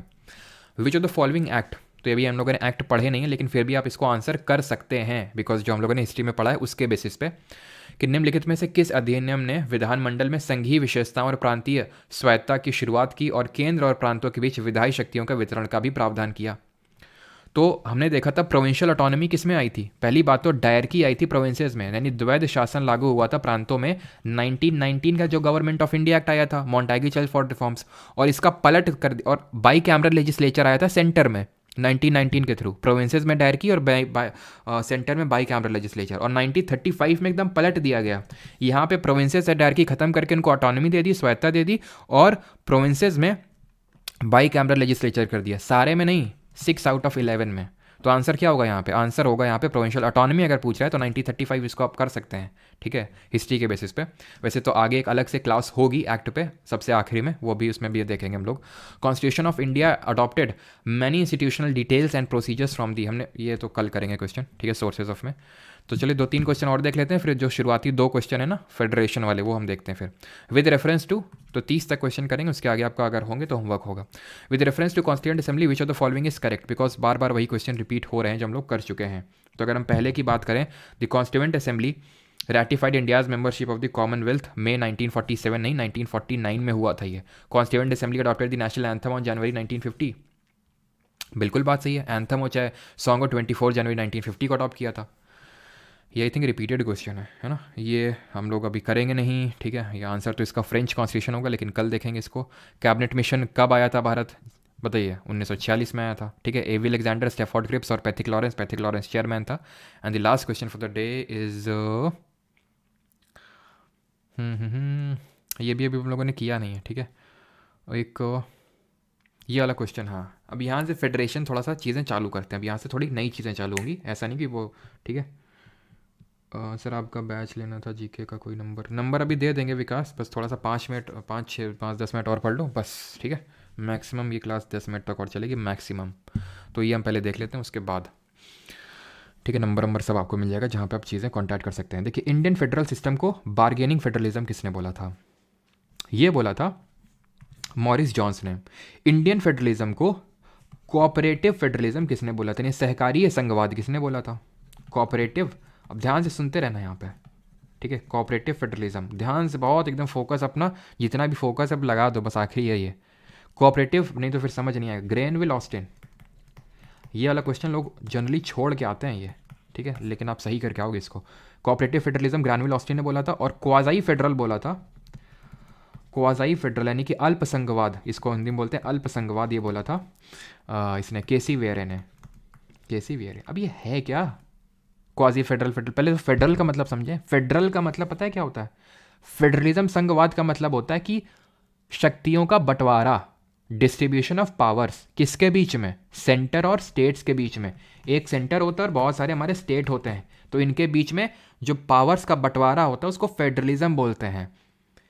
Quasi federal का मतलब है अल्प संघवाद, आधा अधूरा संघवाद। इसका मतलब यह है कि एक ऐसा फेडरेशन जहां पे सेंटर के पास, केंद्र के पास ज़्यादा शक्तियां हैं, और ऐसे फेडरेशन को हम बोल देते हैं federation with unitary bias. Unitary का मतलब है यूनियन, मतलब सेंटर, यानी कि यूनिटरी बायस का मतलब यह है कि यूनियन के पास पावर ज़्यादा है इस फेडरेशन में। वैसे फेडरेशन का मतलब ये होता है कि भाई सेंटर और स्टेट के बीच में पावर्स का बंटवारा है, लेकिन यूजुअली ज़्यादातर हमें कंट्रीज़ में, जैसे इंडिया में हो गया, इंडिया ने सिस्टम हम कल देखेंगे कनाडा से लिया था ये, कि सेंटर को स्ट्रांग रखो, स्टेट को थोड़ा सा वीक रखो, नहीं तो स्टेट जो है रोज़ रोज़ कुछ ना कुछ कहेंगे कि हम यहाँ जा रहे हैं, हम अलग हो रहे हैं इंडिया से, इस तरह से। तो सेंटर को ज़्यादा पावरफुल हमारे कॉन्स्टिट्यूशन ने बनाया, इसलिए इसको क्वाज़ाई फेडरल बोला केसी वेयर ने। और एक्चुअल में ये बात ट्रू है कि हमारे देश में पता है आपको कि जो संघ है, यानी कि जो यूनियन गवर्नमेंट होती है, वो स्टेट से ज़्यादा पावरफुल होती है। क्लियर है? वो कभी भी प्रेसिडेंट रूल लगा देती है जनरली, अगर हम देखते हैं तो वो क्या है, एक तरह से यूनिटरी बायस को दिखा रहा है। Among the following was not a part of ये, तो सब आसान से क्वेश्चन है, खत्म भी हो गया। चलिए आखिरी क्वेश्चन कर लो, और इसके बाद वो पहले दो क्वेश्चन पे आते हैं फिर, ठीक है। फेडरेशन अब क्योंकि आप समझ गए तो अब थोड़ा सा आसानी होगी वो समझाने में। विच of the following is not a feature, करो यहाँ पे, not a feature of Indian constitution का संविधान का क्या विशेषता नहीं है? तो हमारे देश का जो संविधान है वो पूरे विश्व का सबसे बड़ा लिखित संविधान, ये बात सही है, ये है फीचर। लिखित संविधान क्या होता है? अलिखित संविधान भी होता है क्या? हाँ, जैसे ब्रिटेन में अगर मैं बात करूं, ब्रिटेन यहाँ पे यहाँ जिन्होंने हमें रूल किया उनका अनरिटन कॉन्स्टिट्यूशन है। अब ये रिटन और अनरिटन में डिफरेंस ज़रा समझ लो क्या होता है यहाँ पे कायदे से, ठीक है। और थैंक यू को ज़्यादा सीरियसली मत लेना अभी, क्योंकि अभी दो क्वेश्चन बाकी हैं। रिटन और अनरिटन में डिफरेंस क्या होता है? रिटन का मतलब ये होता है कि कुछ लोग बैठे थे और उनने संविधान बनाना स्टार्ट किया और ख़त्म किया और एक संविधान की किताब बना के तैयार कर दी। अनरिटन का मतलब ये है कि पहले से ही, बहुत पहले से कुछ रूल्स चले आ रहे हैं। जैसे यहाँ पे ब्रिटेन में सबसे पहले कुछ एक पर्टिकुलर रूल्स डिसाइड कर दिए गए कि भाई जो अमीर लोग हैं, अमीर तबका है, उनके ये हक नहीं छीने जाएंगे। फिर उसमें और चेंजेस हुए, तो वहाँ से अब इनकी किताब एक तैयार हो गई जो जिसको बोलते हैं ये कॉन्स्टिट्यूशन है हमारा, ये देश का संविधान। जैसे कि फॉर एग्जाम्पल इंडिया जो है, अब हमारे एंशिएंट टाइम में वेद लिखे गए थे, तो वेदों को मॉडिफाई कर करके उसी को हम अगर कॉन्स्टिट्यूशन बोल देते तो अनरिटन कॉन्स्टिट्यूशन होता। लेकिन हमारे अभी हमने देखा कि कॉन्स्टिट्यूएंट असेंबली 9 दिसंबर 1940 को सबसे पहली बार बैठी, उसकी आखिरी मतलब 26 नवंबर 1949 को वो कॉन्स्टिट्यूशन बना के तैयार किया उसने, तो क्या है, वो बैठे, वो बना के तैयार किस लिए रिटर्न है। इसको अमेंड करना, अमेंड का मतलब होता है उसमें चेंज करना, संशोधन करना आसान नहीं होता है, इसमें संशोधन करना बहुत आसान होता है। कैन बी अमेंडेड ईजिली, इसमें संशोधन बड़े आसानी से किया जा सकता है। बस ये 2 फैक्ट आपको याद रखने हैं। और यहाँ पे to create condition for just society, अच्छी सोसाइटी बनानी है, ठीक है, लोगों को हक देना है। To ensure participation of good people, अच्छे लोगों का भागीदारी सुनिश्चित करना, ये एक फीचर नहीं है, ठीक है। इसमें से एक तरह से आपको ऑड वन आउट चूज़ करना था, ठीक है। ये सारे फीचर होंगे, थोड़ा सा आपको वही कि गट फीलिंग वाले टाइप क्वेश्चन है कि आपको ऑड वन आउट चूज़ करना था कि भाई ये तो कॉन्स्टिट्यूशन में चीज़ें हैं, जैसे ये फंडामेंटल राइट्स से हमें सिक्योर की गई है, जस्ट सोसाइटी होनी चाहिए, यानी कि ऐसा नहीं कि किसी के पास ज़्यादा पावर है, कोई ऊपर है कोई नीचे है, तो इक्वालिटी, राइट टू इक्वालिटी हम आगे पढ़ेंगे, लिखित संविधान है, ठीक है। तो ये सारी चीज़ें, तो सबसे बड़ा लिखित संविधान है, तभी हमारा एलिफेंट कॉन्स्टिट्यूएंट असेंबली का वो भी है। ये क्वेश्चन आपके लिए होमवर्क है 32 वाला। अब हम यहाँ पे आ जाते हैं पहले और दूसरे क्वेश्चन पे, ठीक है। थोड़ा अच्छे क्वेश्चन है, जरा फोकस बना के रखना है यहाँ पे। विच of the following is not a federal feature of the Indian constitution. देखो, जब भी तुमसे कभी क्वेश्चन पूछ ले कि फेडरल फीचर क्या है, और 2 तरह के फीचर होते हैं, एक फेडरल फीचर और एक यूनिटरी फीचर। एक फेडरल फीचर और नीचे लिख रहा हूं यूनिटरी फीचर, ध्यान से समझना। फेडरल फीचर वो फीचर होता है जो स्टेट्स को पावर दे, क्योंकि जनरली ऐसा होता है कि सेंटर के पास ज़्यादा पावर होती है, राज्यों के पास, स्टेट के पास पावर नहीं होती है। तो कोई भी ऐसी चीज़ जो स्टेट को पावर दे, that is called as a federal feature, और जो स्टेट से पावर खींच ले या फिर ना दे उनको, that is called as a unitary feature, यानी federation with a unitary bias. Clear ये चीज़। अब मैं आपको एग्जाम्पल देता हूँ। एग्जाम्पल मैं आपको देता हूँ गवर्नर का, ठीक है। गवर्नर है, ये राज्यपाल है एक, ठीक है। अब मुझे बताना, एक जो राज्यपाल है उसको इसमें रखोगे या इसमें रखोगे, बताओ। तो आप बोलोगे सर राज्यपाल तो राज्य का होता है, फेडरल फीचर होगा, नहीं होगा। क्यों? नियुक्ति कौन करता है? Who appoints governor? पढ़े नहीं है बट फिर भी चलो अभी मैं आपको बताता हूँ कि राष्ट्रपति करता है, प्रेसिडेंट, और प्रेसिडेंट सेंटर का आदमी होता है एक तरह से, ठीक है। अभी तो मैडम जी हमारी द्रौपदी मुर्मू जी, तो वो सेंटर का होता है, वो सेंटर का बंदा। और ये गवर्नर स्टेट का, काफ़ी लोगों को पता होगा, स्टेट का हेड होता है, मुखिया होता है। तो मतलब स्टेट का मुखिया सेंटर नियुक्त कर रहा है। और एक तरह से अगर हम देखें तो गवर्नर एजेंट के तौर पे ही तो काम करता है सेंट्रल गवर्नमेंट का। एक्चुअल में चीज़ कॉन्स्टिट्यूशन में नहीं लिखी हुई है, लेकिन एक्चुअल में तो रियलिटी में तो यही है ना कि वो एजेंट के तौर पे काम कर रहा है सेंट्रल गवर्नमेंट का। तो एक तरह से ये यूनिटरी फीचर हुआ, एक तरह से सेंटर गवर्नमेंट कंट्रोल कर रही है स्टेट में। तभी तो जब गवर्नमेंट चेंज होती है सेंटर में तो सारे गवर्नर भी चेंज हो जाते हैं। जैसे कि अभी हमारे सत्यपाल मलिक जी हैं, नहीं बनी बीजेपी से, छोड़ के भाग गए, है कि नहीं। अब आपको नहीं लगता कि अगर कांग्रेस की सरकार आ जाएगी तो जहाँ सत्यपाल मलिक बोलेंगे वहाँ उनको मिलेगा गवर्नरशिप, या फिर गवर्नरशिप तो छोड़ो, और गवर्नरशिप में तो खैर क्या ही ज़्यादा पावर नहीं होती है गवर्नर्स को, समझ रहे हैं आप। तो गवर्नर्स एक तरह से पपेट हैं सेंट्रल गवर्नमेंट के। तो यूनिटरी फीचर होगा वो, सिंपल, ठीक है। अगर मैं बोलूं कि बाई कैमरल लेजिस्लेचर, ठीक है, हो सकता है ये चीज़ें आपको थोड़ी सी ना समझ में आए, लेकिन धीरे धीरे जब पॉलिटी में आगे बढ़ेंगे तो समझ में। बाई कैमरल का मतलब है कि द्विसदनीय विधानमंडल, यानी कि हमारे यहाँ लोकसभा है और राज्यसभा है। राज्यसभा एक्चुअल में स्टेट्स को ही तो रिप्रेजेंट कर रही है, राज्यों को ही तो रिप्रेजेंट कर रही है, यानी राज्यों को भी सेंटर में रिप्रेजेंटेशन दिया गया, यानी फेडरल फीचर होगा। अगर ये बातें समझ में आ रही हैं तो ठीक, नहीं तो धीरे धीरे जैसे आप पार्लियामेंट चैप्टर कंप्लीट करेंगे, पूरी पॉलिटी पढ़ेंगे, अपने आप समझ में आ जाएंगी। तो नॉट अ फेडरल फीचर पूछा है इसमें से, कौन सा? संघीय विशेषता नहीं है, डुअल गवर्नमेंट, यानी कि एक सेंटर में एक स्टेट में ही है, तो फेडरल फीचर होगा। भाई स्टेट को भी पावर मिल रही है, पावर शक्तियों का बंटवारा है। हम पढ़ेंगे कल शेड्यूल्स, अनुसूचियाँ, उसमें देखेंगे 7वीं अनुसूची है, उसमें लिखा हुआ है कि इन सब्जेक्ट पे यूनियन सेंटर लॉ बना सकता है, इन लिस्ट पे, इन सब्जेक्ट्स पे स्टेट लॉ बना सकता है। तो डिवीजन ऑफ पावर भी फेडरल फीचर होगा। ऑल इंडिया सर्विस ये नॉट अ फेडरल फीचर है। क्यों?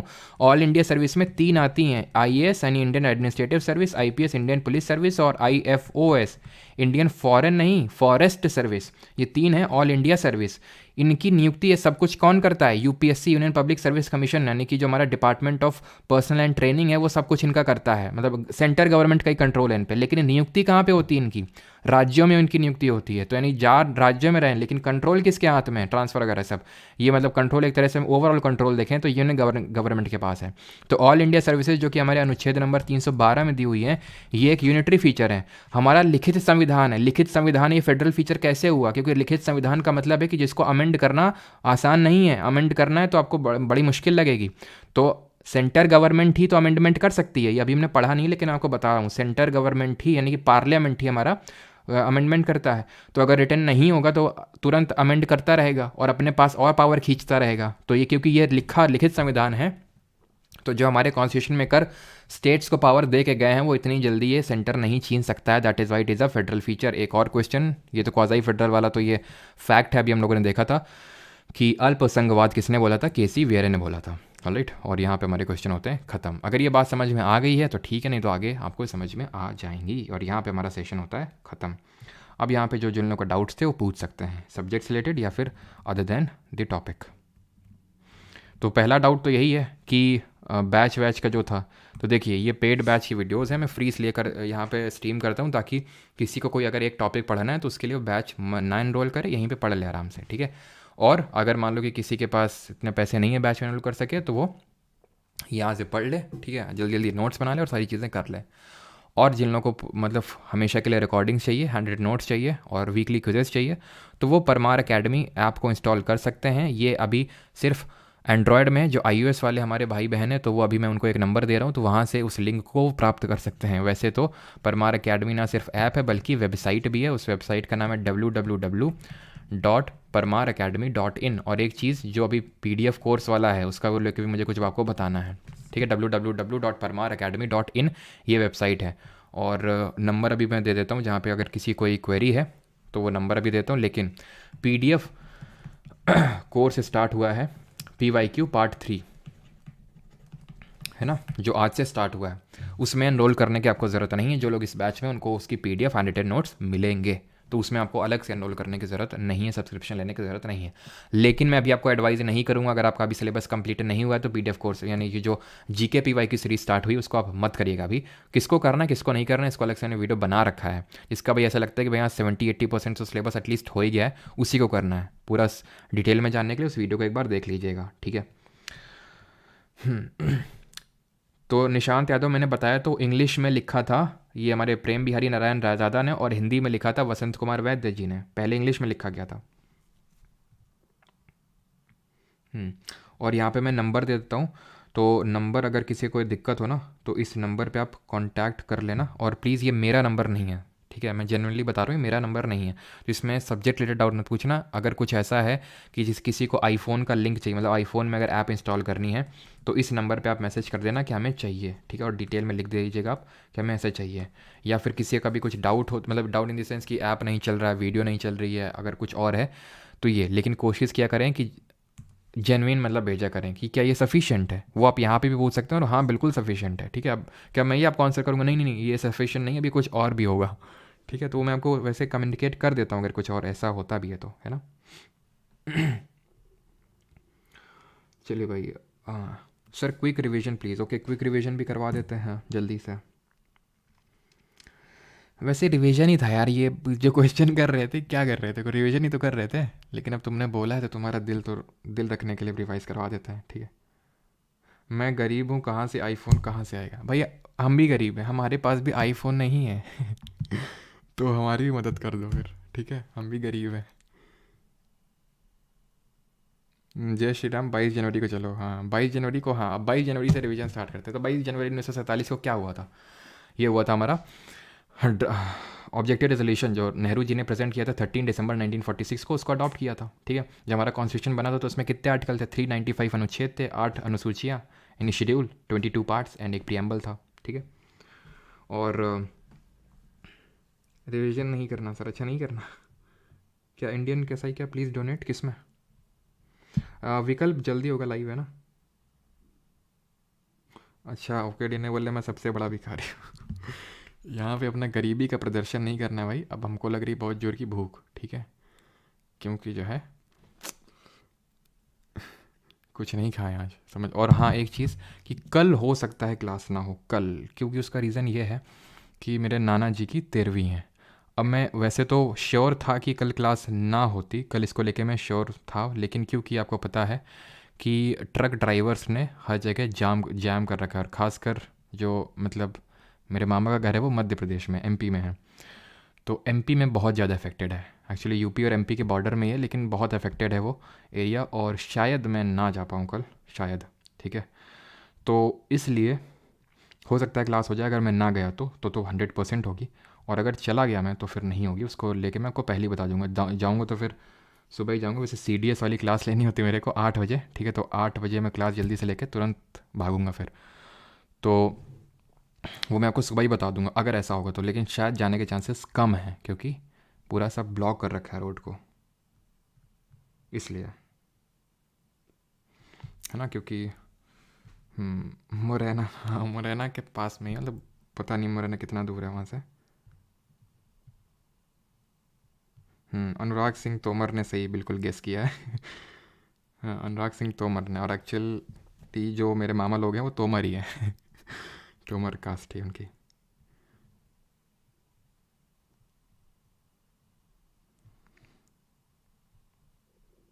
MP में भिंड जगह पड़ती है वहाँ से, ठीक है, भिंड के पास में ही है।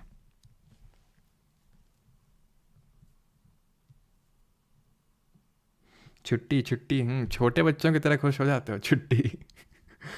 छुट्टी छुट्टी शायद मुश्किल ही होगी, ठीक है, वो तो कल पता चल जाएगा। बाकी अब धन्यवाद सभी को, मिलते हैं कल नेक्स्ट लेक्चर के साथ, ठीक है।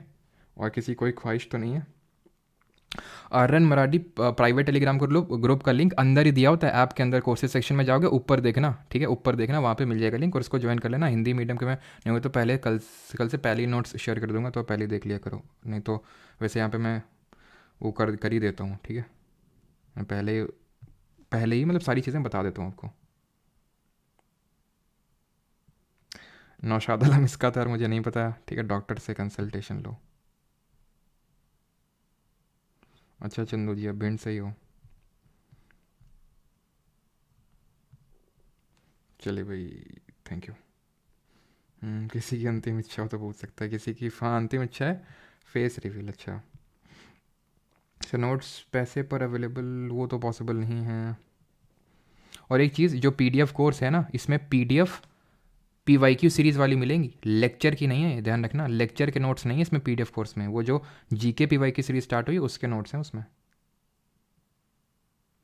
सर प्राइवेट टेलीग्राम पे ज्वाइन क्यों नहीं कर रहे आप? अरे भाई हम नहीं करेंगे, वो आपको अपने साइट से करना होगा। ऐप के अंदर कोर्स में अंदर जाओ, ऊपर लिंक दिया होगा टेलीग्राम का, वहाँ पे क्लिक करो, उससे क्लिक वो ज्वाइन होगा। मेरे साइट से नहीं होगा वो अपने आप को आप हो जाएगा, ठीक है। जाओ सर, ठीक है, अब जा रहे हैं, कुछ लोग बोल रहे हैं जाओ, ठीक है जा रहे हैं अब, थैंक यू।